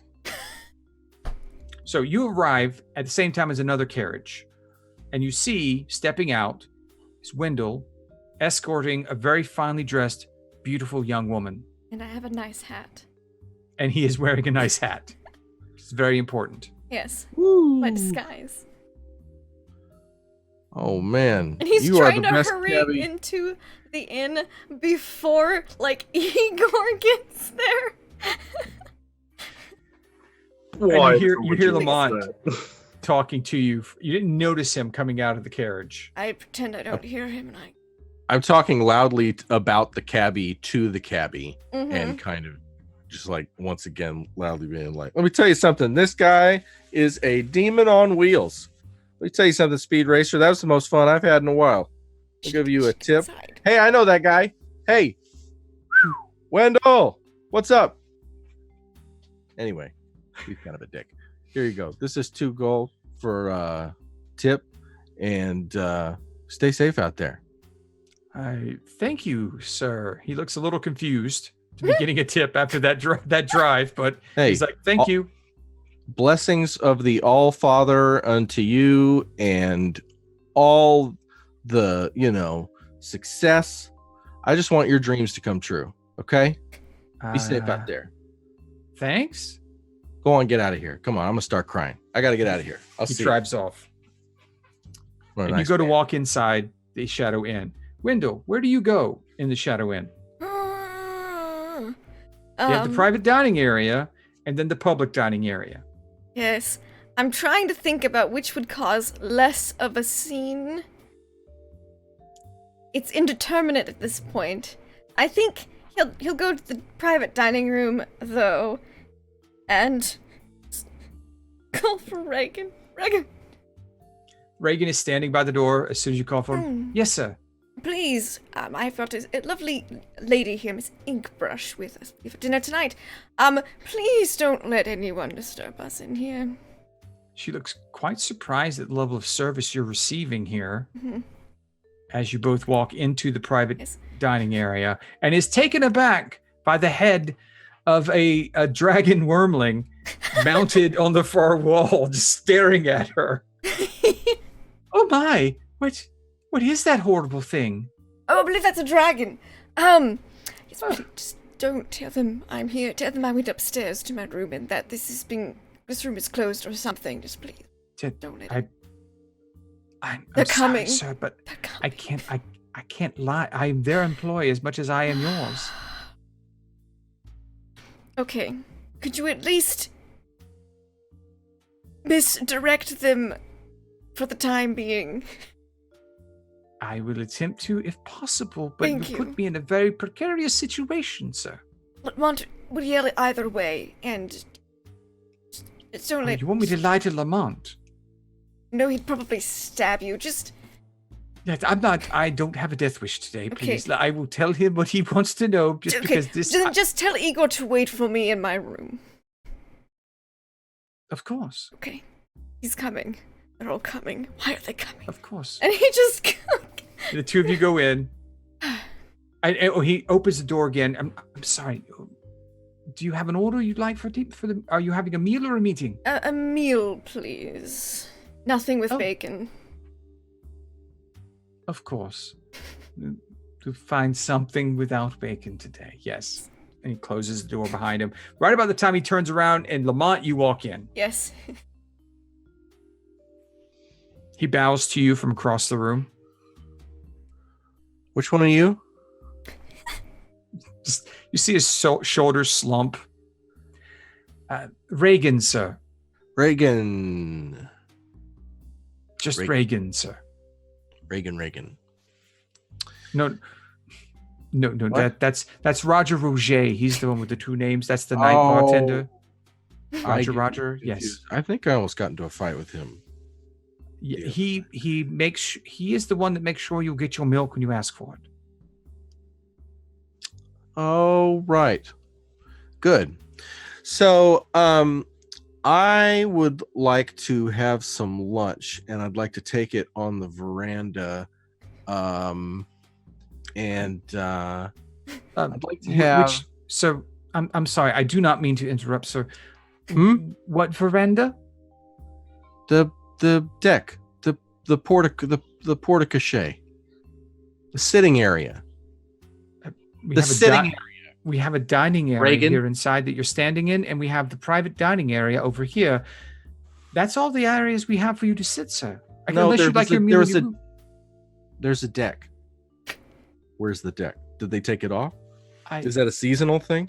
I'm sorry, sir. I regret to inform you that there has been and never was a deck associated with the Grayskull Shadow Inn. All right, yeah. What do you got for headaches? We have some powders Powders.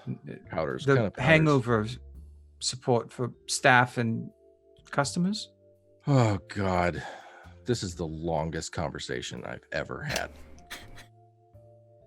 I agree, sir. Can I just have a glass of milk and a medium rare steak? And I'll just eat it. I'll just sit right here. And he sits down India style where he's standing. Sir, What? that is not a place where we serve meals. That is the walkway for all of our customers.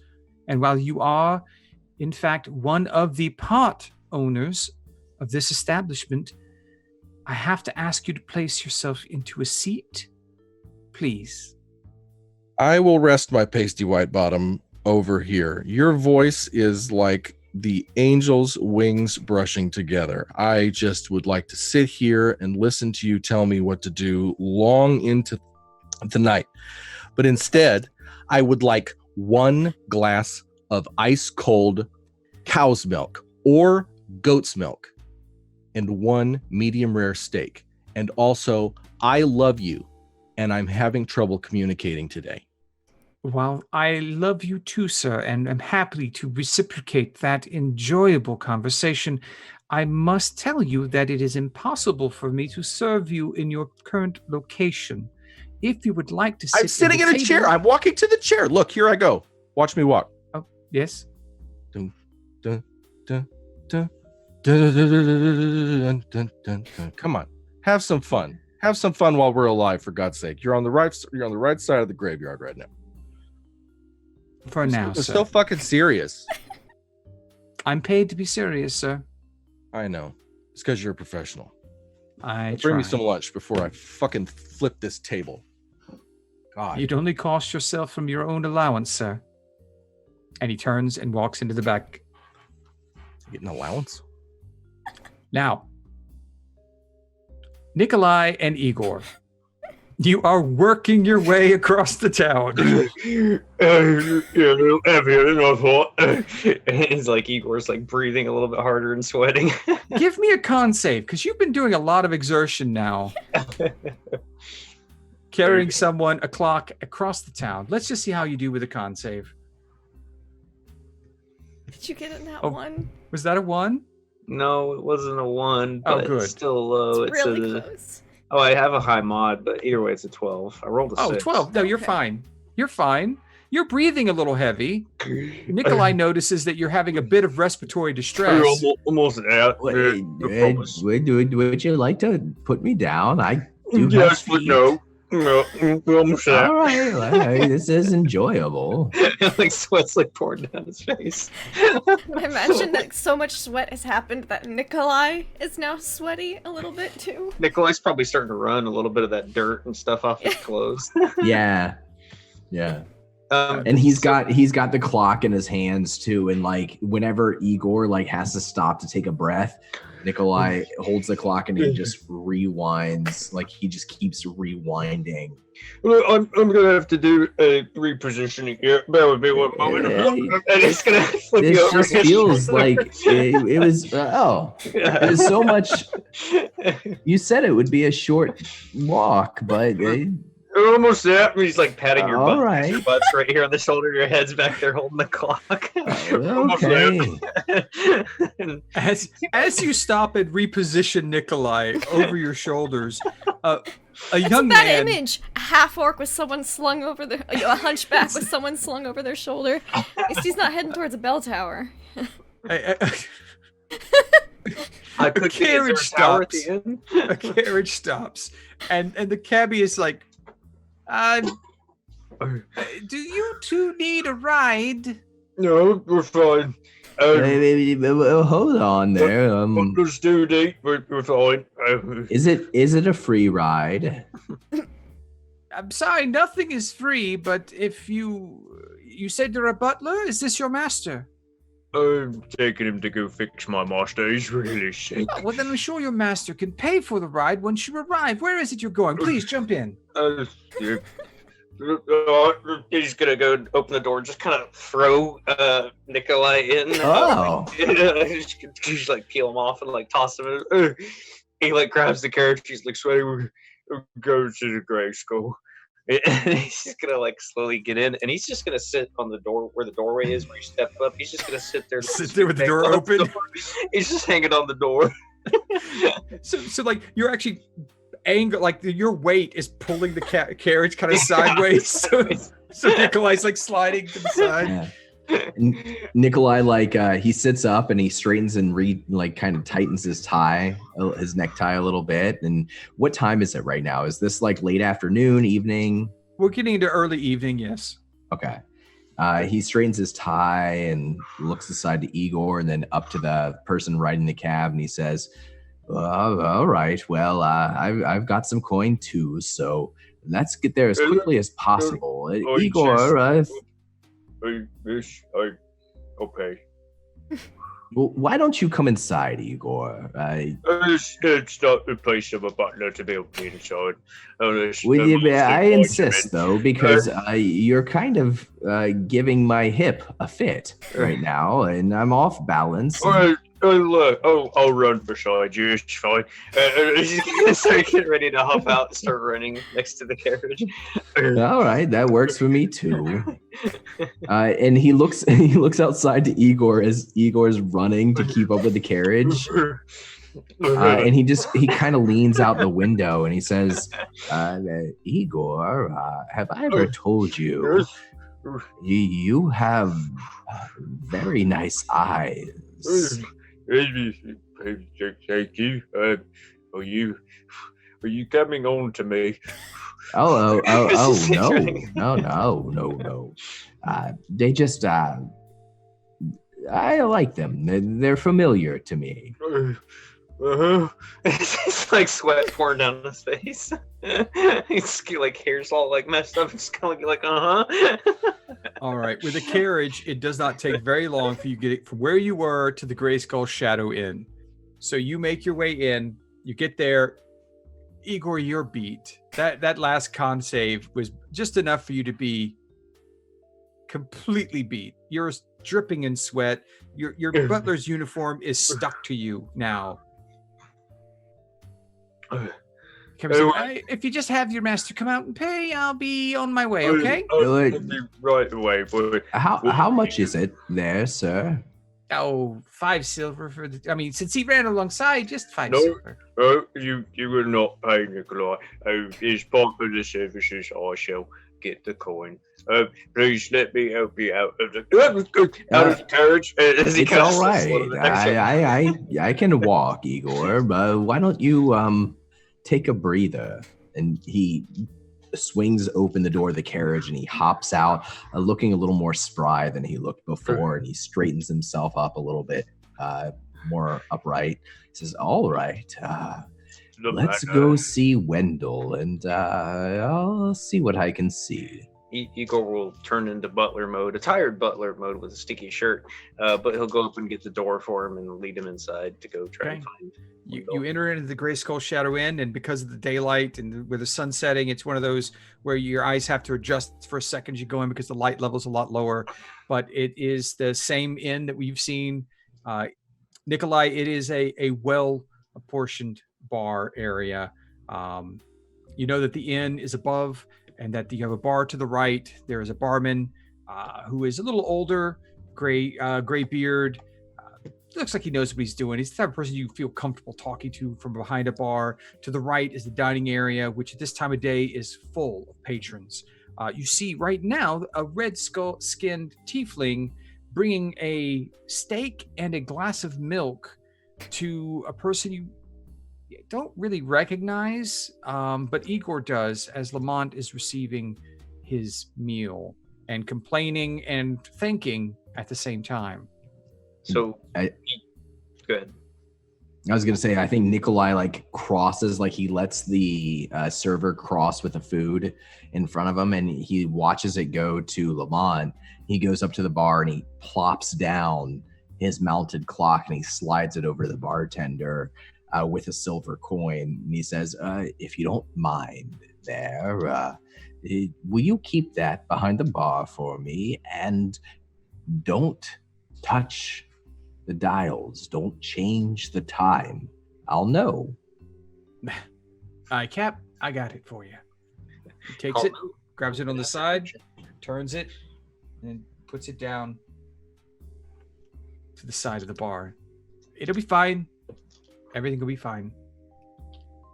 No touching. I promise. Can Thank you you. slide up to the counter next to him and be like, "A glass of water, please, and Mr. Nikolai, if you were here, I'll go find the man who needs fixing my master." Oh, yeah. Your master's in the dining room in there, right? He is. And Reagan's like,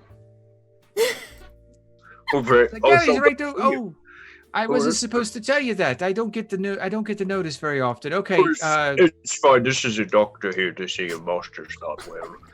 That's he needs right. to be seen right away. Oh, private dining I'm room a right over there. doctor. And Reagan's just like, Perfect. I shall go announce you, Nikolai. I'll be right back. And Igor will turn and head straight towards the private dining area. all right. And he So will in the private, burst through the doors if he can. in the private dining area, Wendell, Yes. as Eustace, what are you and the young lady speaking on? Oh, I think he was like, "Oh, I'm just a regular here, they know me pretty well."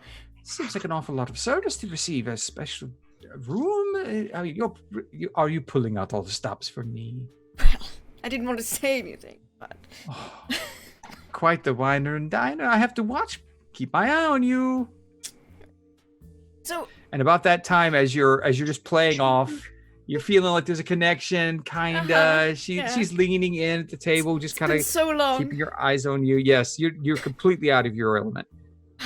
Igor comes through the door. I there a think door? my head turns on a swivel, and I see that it's Igor, and Igor, just to describe the entry, Igor is going to launch through the door and be in there like, and he will be covered in sweat, droopy butler uniform, hair disheveled, and he'll be looking at you with wide eyes. yeah, and you get telepathically, "So help me, Igor, if you don't leave this room right this Monster, second, you will you not will well." never see That's how- the satchel of containing ever again.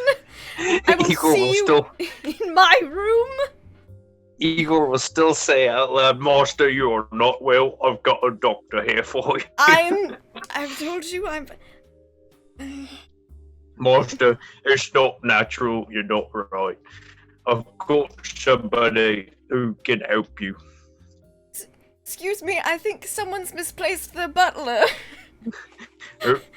Master, nobody's misplaced the butler. What Nikolai, happens? You as appear he, to like, be yells over his incredibly captain. disheveled, young man. Are you alright? Here, let me make sure he gets the help he needs, and I will stand up and go, like, "I think you have the wrong room," and, like, usher... Respectfully, like, Master, no. I think like Close right as you're pushing him out and closing the door, like Nikolai slides through. He's like, "Hi, hi there, Wendell.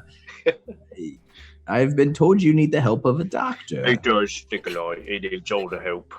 This is right outside of the room, as I've closed the door The behind doors are still open. No, no. And I'm just like, "Please follow, please." I'm just like shoving Igor, like, No, Master, look, he needs here to help you. He's a good I'm doctor. confused. and I give Reagan the help me eye.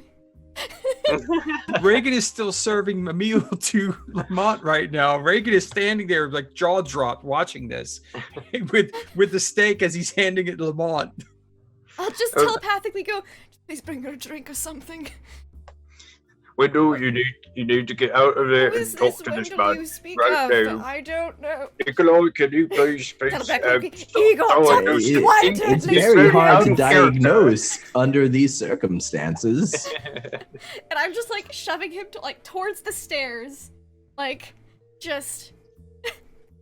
Igor's holding on to you and pulling you towards the stairs, saying, Yes. "Yes, we were going to inspect you." And I'll telepathically reach out to Nikolai. Then, "Nikolai, good to see you. Please come this way. Close the door behind you." Oh, he answers out loud, "All right," and he slides through. Meanwhile, the one's just probably like. Yeah. All yeah. the other patrons are kind of staring, like with Lamont just staring at this. Lamont, what do you do when you see this happening? I think he's just eating, and he's entirely oblivious. And the more comic shenanigans happen over his shoulder as he just enjoys his steak and milk, like the better. And then when Reagan walks by, just like snap him down. Yes, sir. Hey, Was the porterhouse well? the porterhouse. Well, I wanted the fillet, but I liked this. This was good. So what I'm about half done. Here's the deal. I need a variety of sauces. Okay, I need to see some horseradish. I need to see some kind of a steak sauce. Just hit me. Okay, let's live it up a little bit. All right. I'll ask the kitchen what they have available, sir. Okay, and whoever has my money around here, this like allowance thing that you guys keep talking to me about. I'm not privy to that. You'll have to talk to the what? The inn manager. Inn manager. Yes, you've met him several times. Barden Ronat?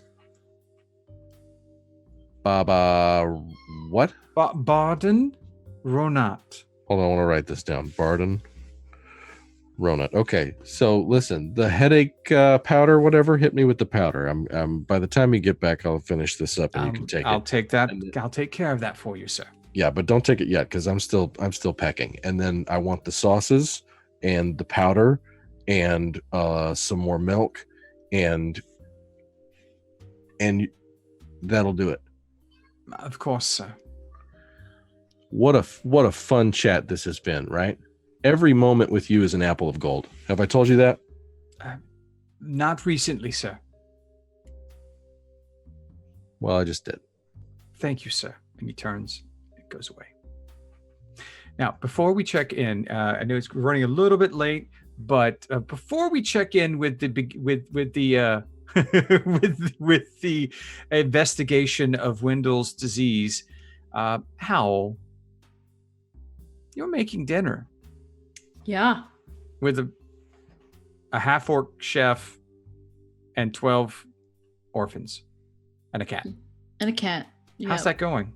I don't know. How is it going? Well, what do you? I mean, I'm you holding stoked the cat the fire, in one arm. Yeah. right?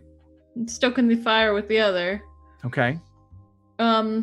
He said he was making a stew, right? So I'll help with that. Okay. You get the fire stoked. You come over. The kids have out little dull knives, and they're kind of like chopping vegetables and whatnot. He's got the bread set over to the side with some with a block, like not a block of cheese, but like a bit of butter, kind of like Amish butter is what it looks like.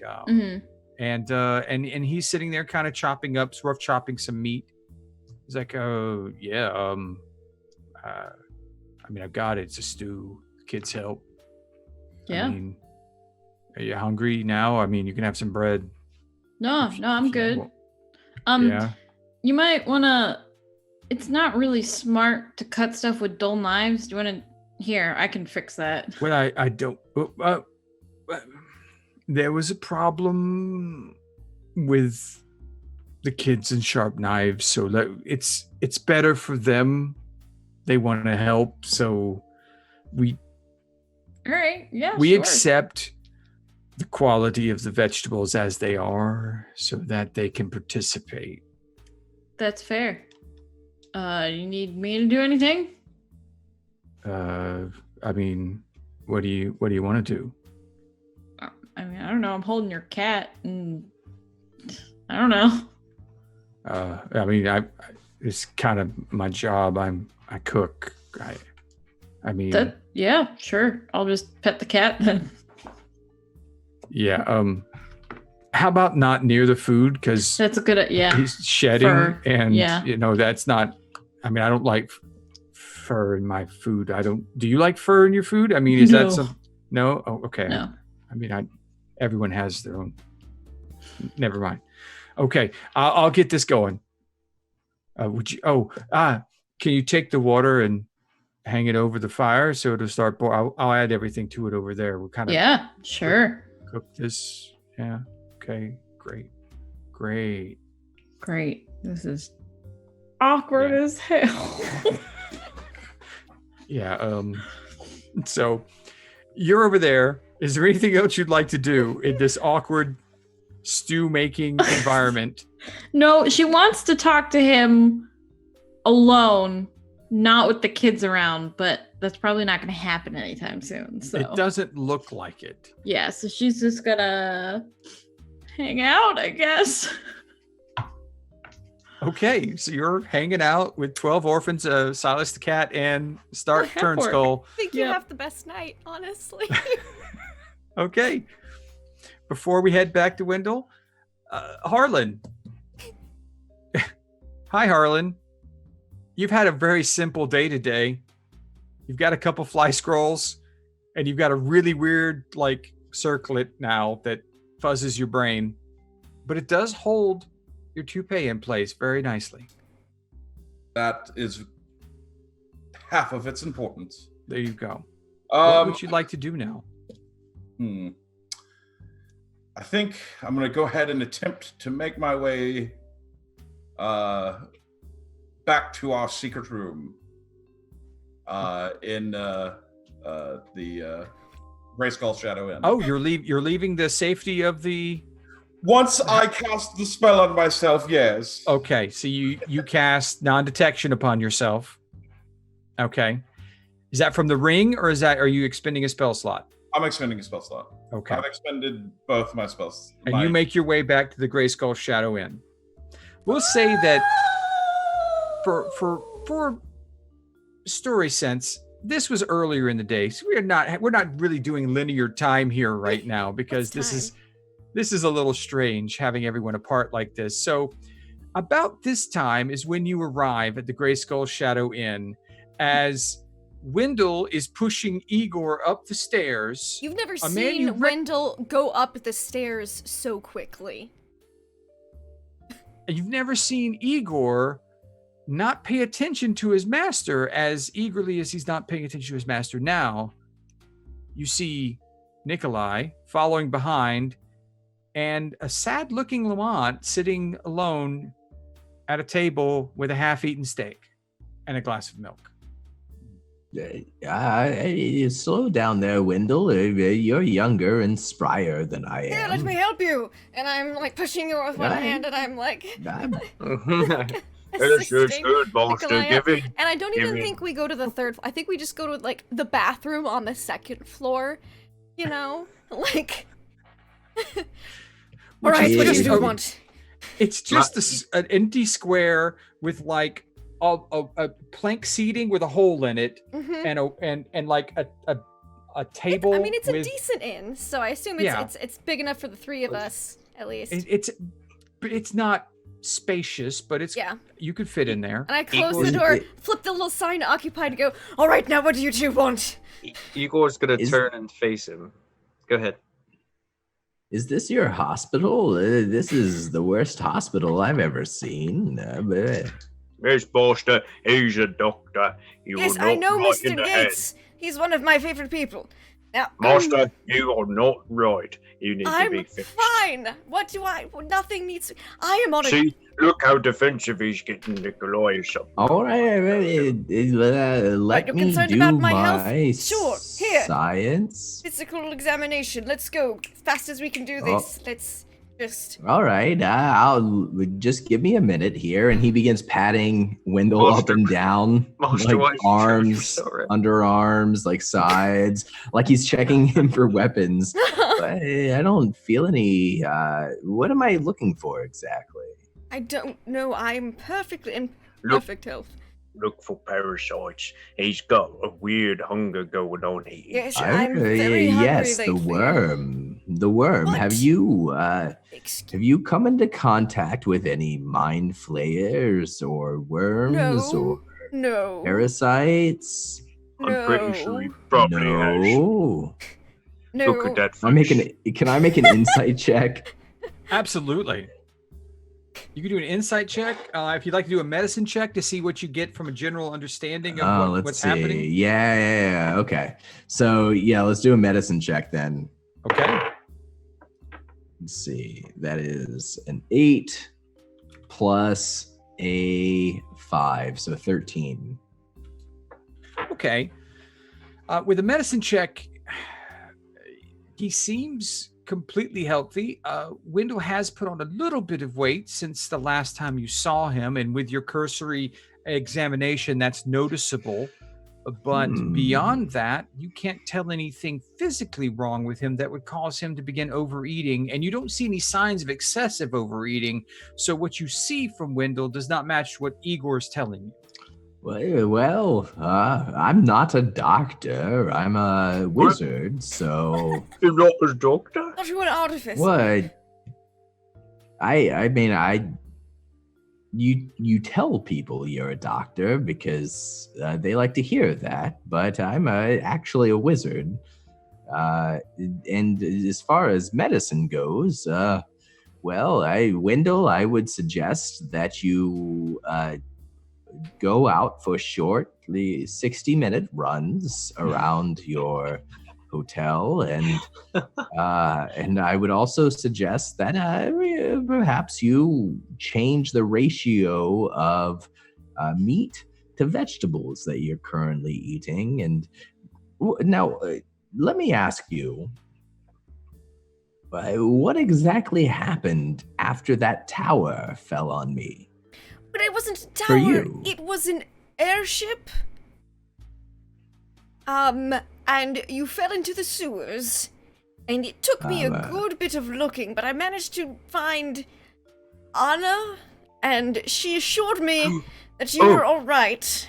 Yes. Wait, Master, you found your honor, or No. you found my Anna? Your Anna. Master, he did mention he's looking for honor.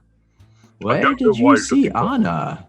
I was looking for you, so I was visiting some local cemeteries, and I saw her, and I asked her if you were all right. What did she look like exactly? Pale blue, translucent, smiley. Like a ghost? You saw my Anna as a ghost? A bit. Looked like that projection you showed me from that contraption you have. That was just an illusion. And now, like right now, as this conversation's happening, he's walking closer and closer to Wendell, and he like grabs Wendell by like the shirt sleeves, and he's pushing them back up against like what might be like, I don't know, like a sink or something in the bathroom. This is an awful lot of night. What did Anna say to you? It's okay, Master. Just let him do his thing. He's a doctor. Right. Well, What? she didn't speak. I asked her questions and she nodded yes or no. What questions did you ask? I asked, is Nikolai alive and okay? And she nodded yes. And And it was quite some time ago. I believed I asked her if she could tell me where you were, and she shook her head no. what about her? Did you ask her any questions about She kind of- her? No, she kind of floated off a bit after that, and then I was, nearly assaulted by a vagrant on the street. He lets go of your shirt sleeves and kind of falls it was back the- half a step. It's actually a cemetery not very far from here. The little white stone cemetery. What did And she it look was like? at night. What did she smile? She was very smiley, yes.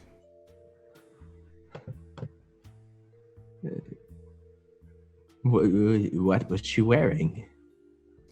It was kind of a bit difficult to tell due to the translucency of her image. Oh, yeah.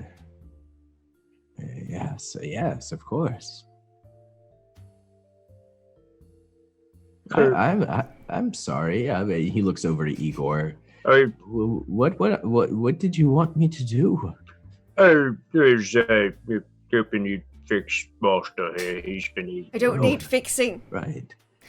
Master, there's something not right. I do. Alright, Igor, would it make you feel better if I told you that I had come into contact with something that makes me stronger, more powerful, and wiser, but also with that newly obtained knowledge comes a new hunger. Like a demon? Is that No, like a good heavens, tapeworm? no. Everyone knows not to dabble with demons and devils. Heavens. So a tapeworm. No, monster. no, not a tapeworm. What would you say if I said yes, it was a tapeworm? That probably makes sense. Yes, Igor. You've caught on to me. It's a tapeworm, but I don't want to talk about it. I as this conversation's going, I think that like Nikolai has brought his hands up to his chest, and they're just sort of doing this motion, like there's a little dance between his fingers, and he's looking at Wendell. Can I make an Arcana check? I know that I tried a medicine check, but can I make an Arcana check to determine if there's anything magically off? Yes, you may. Yeah. Meanwhile, while you're doing this, Igor is starting to think that, okay, it must be the tapeworm. It's a tapeworm. He's But believing it's It's the not tapeworm. something I knew it. people talk about in public, Igor, or private. People don't talk about their tapeworms. It's terrible. That's 17 plus 9. 9. 26. 17. It's 26. So yes, you do get the feeling that there is something magically off about Wendell. It's not a curse in the normal sense that you've come across, especially with your time in cemeteries over this last year. It's something that is upon him, but isn't part of him. It's strange. It might be coming from an item or something on his person, but it's not like a curse has been placed upon him. It's a curse that's residing on him. And I think there's like a spark of recognition as he's kind of watching this exchange, and he's, Wendell. Yes. I know that there's nothing wrong with you, but there's something wrong with something you have. Oh no. Have you come into possession recently of any strange items? Strange items. I wouldn't say strange, no. What did you want to know? Did you have any questions about Anna, by the way? Does What Igor would you remember? want to ask about Anna? Does Igor remember any items that Wendell's gotten in held of recently? You probably would not have noticed the transfer of shiny objects between Hal and Wendell. Okay, never mind. You were actually, to be honest, I think you were downstairs. The only thing I Yeah. could think of At was the the time. coins that turned into dragons, But we but they killed them, disappeared. Yeah. So, okay. And I think that Nikolai probably gets distracted when Wendell mentions Anna, and he says, You can ask about her. What would you ask? why hasn't she come to see me? Well, I'm working so hard to bring her back, and All right. Give me a moment. Turn around and I reach in my hands. Master, by the way, And since we've yes, Igor. since we've cleared up the mystery of your Yes. tapeworm, I promised the doctor here that we would pay him for his services. Of course, And- Igor. That's fine. Just one moment. And I would like to use one of the charges from the Stone of Galore to cast Legend Lore. So do you happen to know anything about this Anna? What kind of state she's in or where she could be? Okay. Let me take a look at what I have available to tell you. Yes. All right. Legend lore, something I don't get to use that often. No. Figure I get 3 charges a day. I should one of them. Okay. Now, according to this is the name or you name or describe a person, place, or object. As you said, it was Anna. Mm-hmm. The spell brings to your mind a brief summary of the significant lore about the thing you named. Okay, well then he'll say Anna, and he will see if that brings anything to right. You get basically a quick rundown of the publicly known information about the life of Nikolai Yates's wife. Mm-hmm. Is there anything? How she passed. Okay. That's it. That's all you get from. She was a baker. She wasn't like a famous baker, but people would come. People from other neighborhoods would come to buy her wares. When they were younger, they were more successful business people, but as they got older, it became less and less as other businesses started up and they became less energetic. But Anna was a well-liked person in the city. And how did she pass, according to public record? Or is there none? An animal attack. Okay. She went out into the woods and got attacked and died and was buried. And that's all there is to know about it. Okay. He'll think about it and be like, oh, he's either just insane and not taking it well. He's thinking of how would he tell Lamont this? He goes, well, I've consulted with my patron, and I'll hand over another Prism of Power pamphlet. And according to public record, there was an animal attack.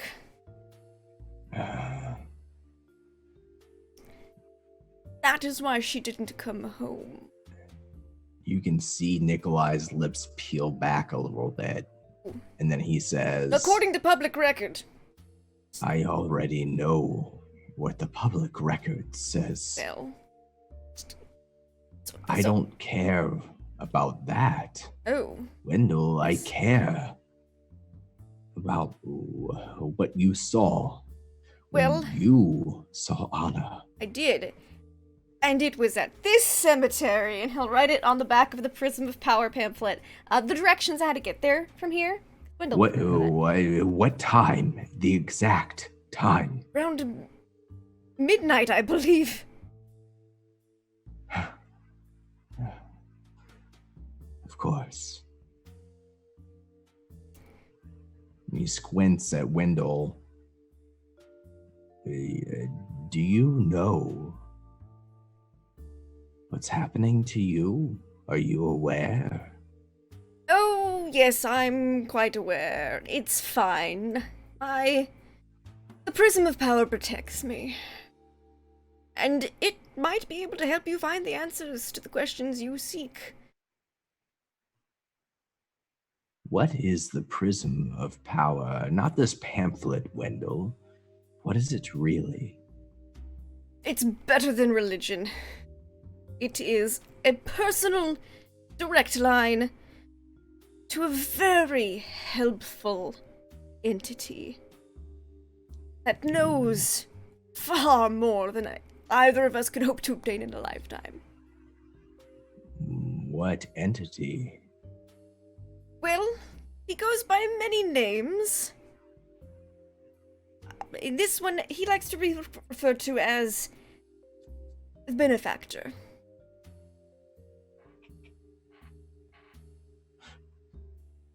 Does that strike any kind of familiarity with me at all?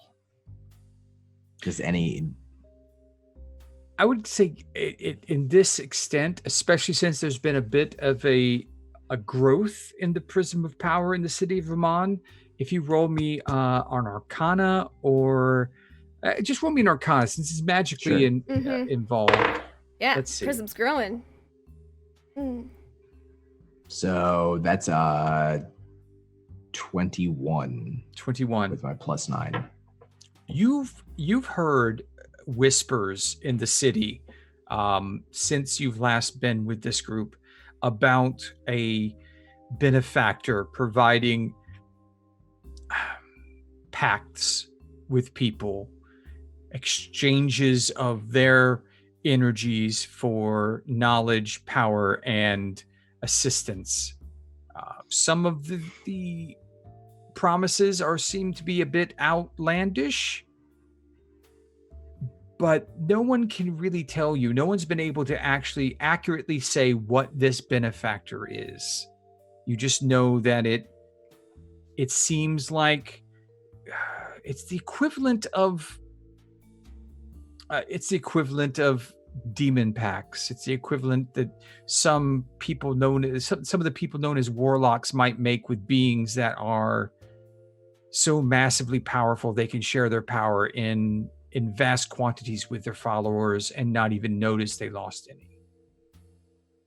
And I think recognizing just those little bits of information, Nikolai leans in a little bit closer and straightens his tie and says,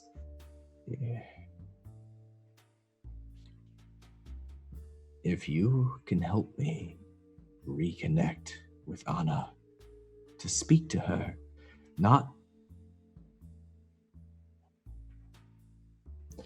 like I've spoken to her before, but the real her.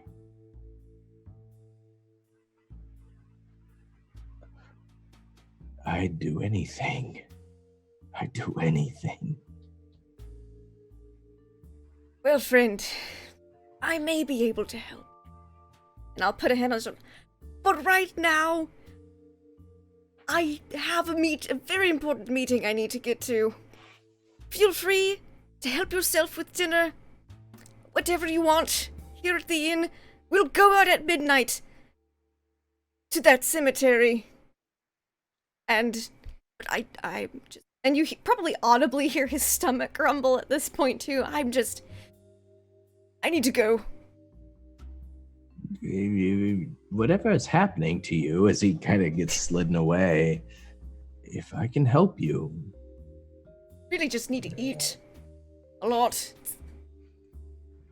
You see Yeah. what I'm talking about, Nikolai? Table. And I'll mentally go, it's the tapeworm, Igor, it's fine. I was told if I eat enough, it'll kill it.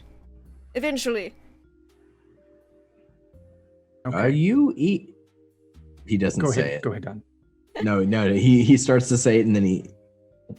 I think I'll stay around here and. Yes. Feel free. Wherever. You're my guest. But. And then he's gonna Yeah, you go do what you have to do. And he looks a little grossed out because I think he knows. Okay. And I'm gonna I don't pause think Wendell's there. ever gone back down the stairs so fast. Because while you were up having this conversation, Harlan Flipcloak walked into the private dining area and sat down with Letitia. Oh. You walk in and you see a very beautiful young human woman sitting at the dining area with a small plate of salad in front of her and a glass of wine. She is dressed very nicely in a black short coat, a long dress. She seems like she's on a date of some kind. You saw Wendell come out from the area and everybody go upstairs. Yes, hello. Is this your establishment, sir? Yes, I'm partial owner of this place. Oh, it's a pleasure to meet you. I'm Letitia. Letitia Ink Brush. Yes, Ink Brush. I should know my own name, shouldn't I? I've had a bit too much wine to drink tonight. It's been quite an evening. I want to thank you. This is such a wonderful establishment, and you've been so nice to Eustace to allow him to have this dining area. Yes, of course.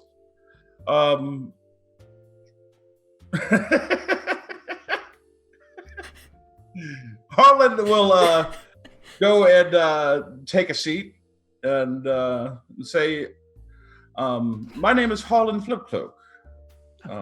It's a pleasure to meet you, Harlan Flipcloak. And where did Wendell run off to? I don't know. A strange, sweaty servant of some sort just burst into the room and said he had to do something for his master, and I wasn't really paying too much attention. I was lost in Eustace's eyes, and well, he ran off to try and help this poor, disheveled man. Lost in his eyes, you say? Oh yes, he's such a pleasant man. We have so much in common. We love wines and porcelain pugs. Oh, yes, of course. I have heard of you. Oh, you have? I've only just met Eustace. How could you have known about me? You, are a collector of these porcelain animals? You're associated with the Temple of Inspired Hands too, aren't you? Ah, yes. Is that how you met Eustace? No, we go a little further back than that. No. Old school chums?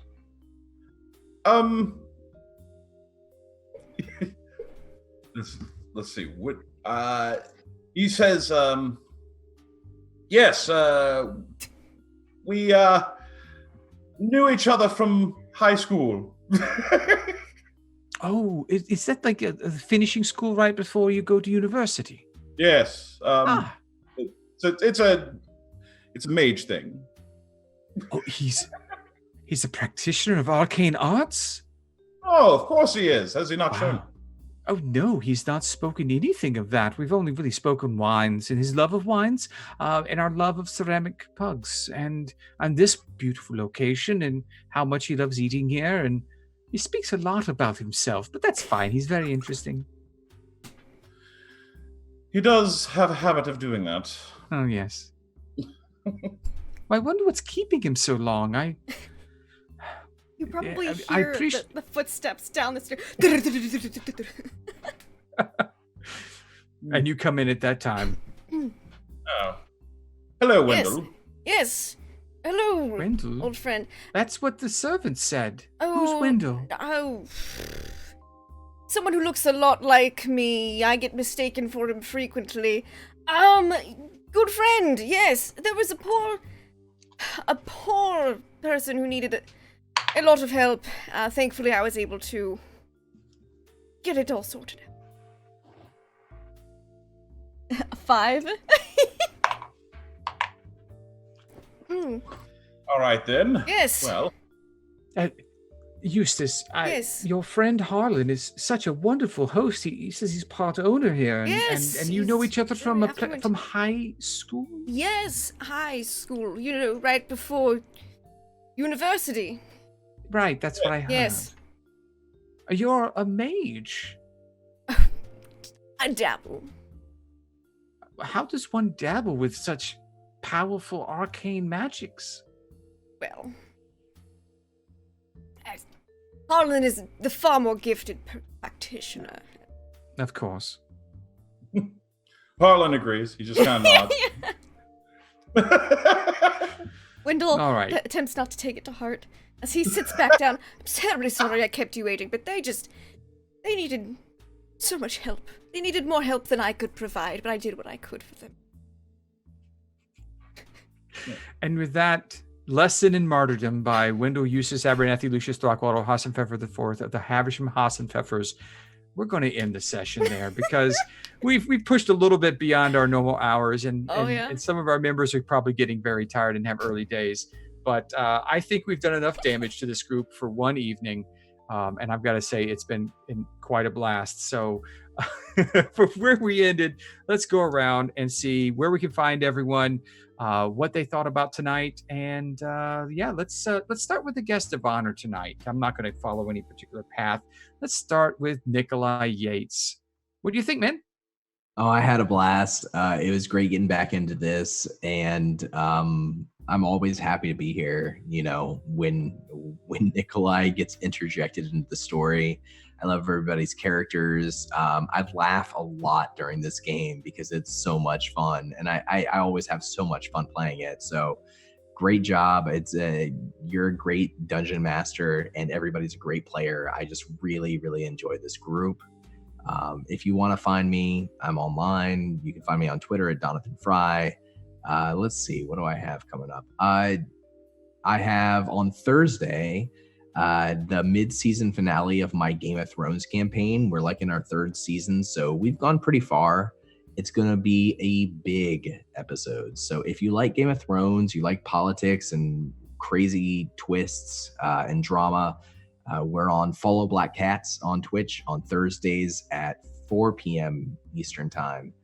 And that's going to be a lot of fun. I'm looking forward to that. On Fridays at also 4 p.m. Eastern. What? That's not right, because the times changed. And also I'm just wrong. It's Fridays at 7 p.m. Eastern time.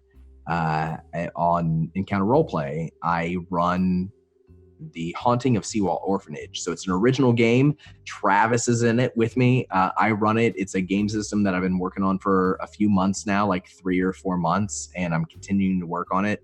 It's a modern horror-based system, and it's really, really narrative-driven. Every single episode ends on like a big, big twist. Like something, like there's no other way for the game to end. Every session has to end based on the mechanics. Something terrible happens, which has been really, really fun so far. And I'm really looking forward to Friday night's episode. It's going to be a big one. And those are the two things. Other than that, I'm just trying to hold up and write and, do what we're all doing and have fun with friends. And I'm really, really glad to be here tonight. Thank you. Thank you. And we always appreciate it when you make it into the show, because it's so much fun to inject a little bit of someone from outside, because, we live in our own little box of crazy, and it's nice to bring a little new crazy in for an injection of fun from time to time. Let's go to the man who saved Wendell tonight, Harlan Flipcloak. Yes, thank you. How you doing? Quite well, yes. I'm D20 Coup de Grace. You can find me playing here tomorrow. I'll be playing Magnus Jeepshaft, and this Friday, I'll be playing Corporal Red Brewer. My favorite part, I would have to say, was just Igor and Nicholas were on it. Nikolai were on it all night. And my favorite part was probably when Nikolai got on his back and was like, it's like I'm flying. Loved it. Yeah, that was a great part. I really thought it would be fun to put those two together because of the humor of both of the players. I thought would go really well together, and it turned out to be exactly what I was hoping.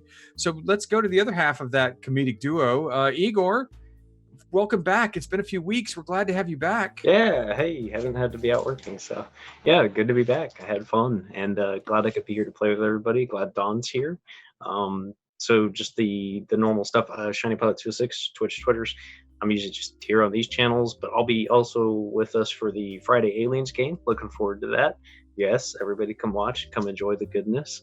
I had a blast playing with everybody because it's been so long. I didn't realize how much I missed it, but it's fun to be a part of it. See all the cool interactions. Like, I really loved Wendell schmoozing the girl and then us pulling him aside. I love Nikolai being Nikolai. You play a really good old man, kind of crazy doctor, Don, so good job. The interaction too with Harlan and the Smith when you guys are trying to forge the sword. I mean, everything just kept building tonight to how with the kids and the person that was getting kind of weird but really funny at the same time. But it was neat. And of course too, Lamont, is it? Lamont. I'm getting my head mixed up with the characters. Yeah, Lamont. Man, that was hilarious too, with you behaving the way you were behaving at the bar with the dwarf. That was fantastic. And as always, thank you, Dungeon Master, for guiding us through our chaos. So yeah, anyways, thank you, everybody. That was great. Thanks. Yeah, each one of those is just a blast tonight. And since you ended on Lamont, let's head over to Lamont and see how his brand of crazy worked tonight for him. He should always be treated as a hostile witness. And I think about him a lot, actually, and I think that I'm trying to do this on all the good games because it's Elam too. I like it when they know that things are a mess, but they don't know how sad they are. And as the sadder we can make Lamont, I like how so many crazy Lamont episodes end with him just like sitting alone, doing something tedious, or eating dinner. It's a special thing, and in particular, this last week, I feel very grateful to get to do this with some really talented players and storytellers. And Frank, you're the man. And Lindy, thank you for letting me chew the scenery here on Monday nights and Tuesday nights, where I'll be wearing a cowboy hat. So, don't miss that. And then we're talking about Seawall. on Friday. And then if my wife doesn't murder me first, I'll get to play Aliens on Friday night. And then regardless of whether or not I was murdered, I will play Teenagers from Outer Space on Saturday morning. And then my divorce proceedings will begin. No, good night, everybody. Hey, listen, this has been a blast. Be safe out there and take care of one another for the love of Pete. And I look forward to being here next week. Thanks, guys. Thanks, Lamont. And I believe the last person before me and the owner of the channel would be our lovely Howl, who had what I hope was reminiscent of all the other awkward encounters that she's had. It's like a half-orc thing. I've noticed every time one of my characters comes into contact with the half-orc, it just devolves into a mess. It's a theme. Hi, I'm Nugatosaurus. Yeah, or blacksmith, one of the two. And if it's both, I'm screwed. I'm Nugatosaurus. I play Howl the Shifter Fighter tonight. Tomorrow night, you can find me here playing Ambara Vanastra in Lindy's Mist of Ravenloft campaign.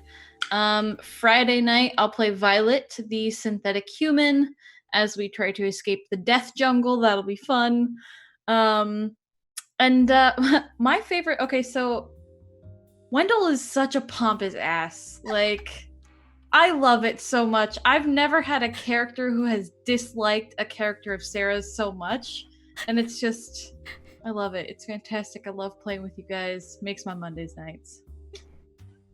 Thank you, Nugget. Yeah, it's always a blast. It's so much fun to prep for this. Actually, there's not a lot of prep that goes into this because I never know exactly where you guys are going to go. So it's sort of like a scatter shot, just a little bit and let it go, and then we see what happens. So before we pass it on to Lindy, I'm at Deception Check. I run the Madhouse here. I had an absolute and utter blast. I get to play as a player tomorrow night, Mr. Ravenloft. I get to be Hank Granger on Friday and hopefully not die horribly to aliens and acid and whatnot, or synthetics who have found out that I'm a Blade Runner. That's always a bad thing. And so favorite part, can't pick one. It's just tonight I was laughing from the time we started to the end. It was great. Everyone had their moments and it was beautiful. And I just want to thank each and every one of you for being here. And to second what Travis had to say, everyone be careful out there. It's a little bit of a crazy time here in the great United States that we live in, or wherever it is you might be living in at this time in the world. So love each other, be nice. But be nice from a safe distance away. And we'll pass this over to our socially distanced Laugh Love Lindy, who is Wendell Eustace Abernathy Lucius Throckwater Hasselpfeffer the Fourth at the Havisham Hops and Peppers. I have said that a lot tonight. You have. You could abbreviate it to WILF, but that's fine. I refuse. They're great initials. Yeah, Nugatosaurus and I typically play characters that get along great. Fantastically. They have a great time. So the fact that we hate each other, well, not hate, one-way hate / one-way infatuation kills me, and I love it. And can I also say just that she is the queen of, like, awkward RP, and that it's like, you're like, oh, this is awkward, but I really want to see where it goes. It's not like, oh, this is awkward, I want to leave, I want to stop watching. It's like, you're invested in it. It's hilarious. That's just me in real life. Oh, please. I have hung out with you. You're so charming. But I love it so much. I love it, love it, love it. I'm a little sad we didn't get any Lamont and Nikolai time, because the Clash of the Crazies, when it happens, will be amazing or awful, and I can't wait. Hopefully Igor's a little placated. Loved having Nikolai back. Even if Wendell's like, yes, I'm so happy to see you, I have to go. Because, you know, it's been a very long time since Wendell had a date, because his last one was abducted by cultists, and we still don't know what happened to her. Probably never will. And we're not going to talk about the last time we had a date before that. So he would like to throw a big shout out to Harlan, the man. Man, you are his favorite person right now. Yes. I hope your evening is very informative. Yes, and he will remember it for a very long time. He's gonna be, don't go in the front door. There's a password and we'll turn to a crisp. He'll be like, We learned a lot. But you can find us here every Monday for pretty much these types of shenanigans weekly. This is what happens every week. It's insane. And then Tuesdays for a little bit more dramatic and depressing shenanigans, yet still hilarious shenanigans nonetheless. It's Ravenloft, so, you have to make, your players kill their young ward's parents in the past, and, it's great. You can also see us here on Friday this week for our once a month, but this month, Aliens campaign, DN by none other than our own producer, Trav. It's amazing and terrifying, and you should definitely check it out. I play McKelson, the world's greatest medic. Mostly because I'm the only medic on that world right now. It's easy to be the best in the world and really one there. And, of course, Saturday morning for our actual once-a-month Teenagers from Outer Space, which is one of my favorite games. It is 80s morning cartoons, basically. It's shenanigans aplenty, drama, and we have a very special guest with us this week, our first guest on Teenagers from Outer Space, and only Kiana and I know who it is. We have kept everyone else in the dark, and I can't wait for it to be revealed. It's gonna be amazing. Don't miss it. Thank you all so much for watching, and I hope you all have a very safe night in your homes, not going out and doing anything. Just don't catch the plague. We'll see you next week. Goodbye.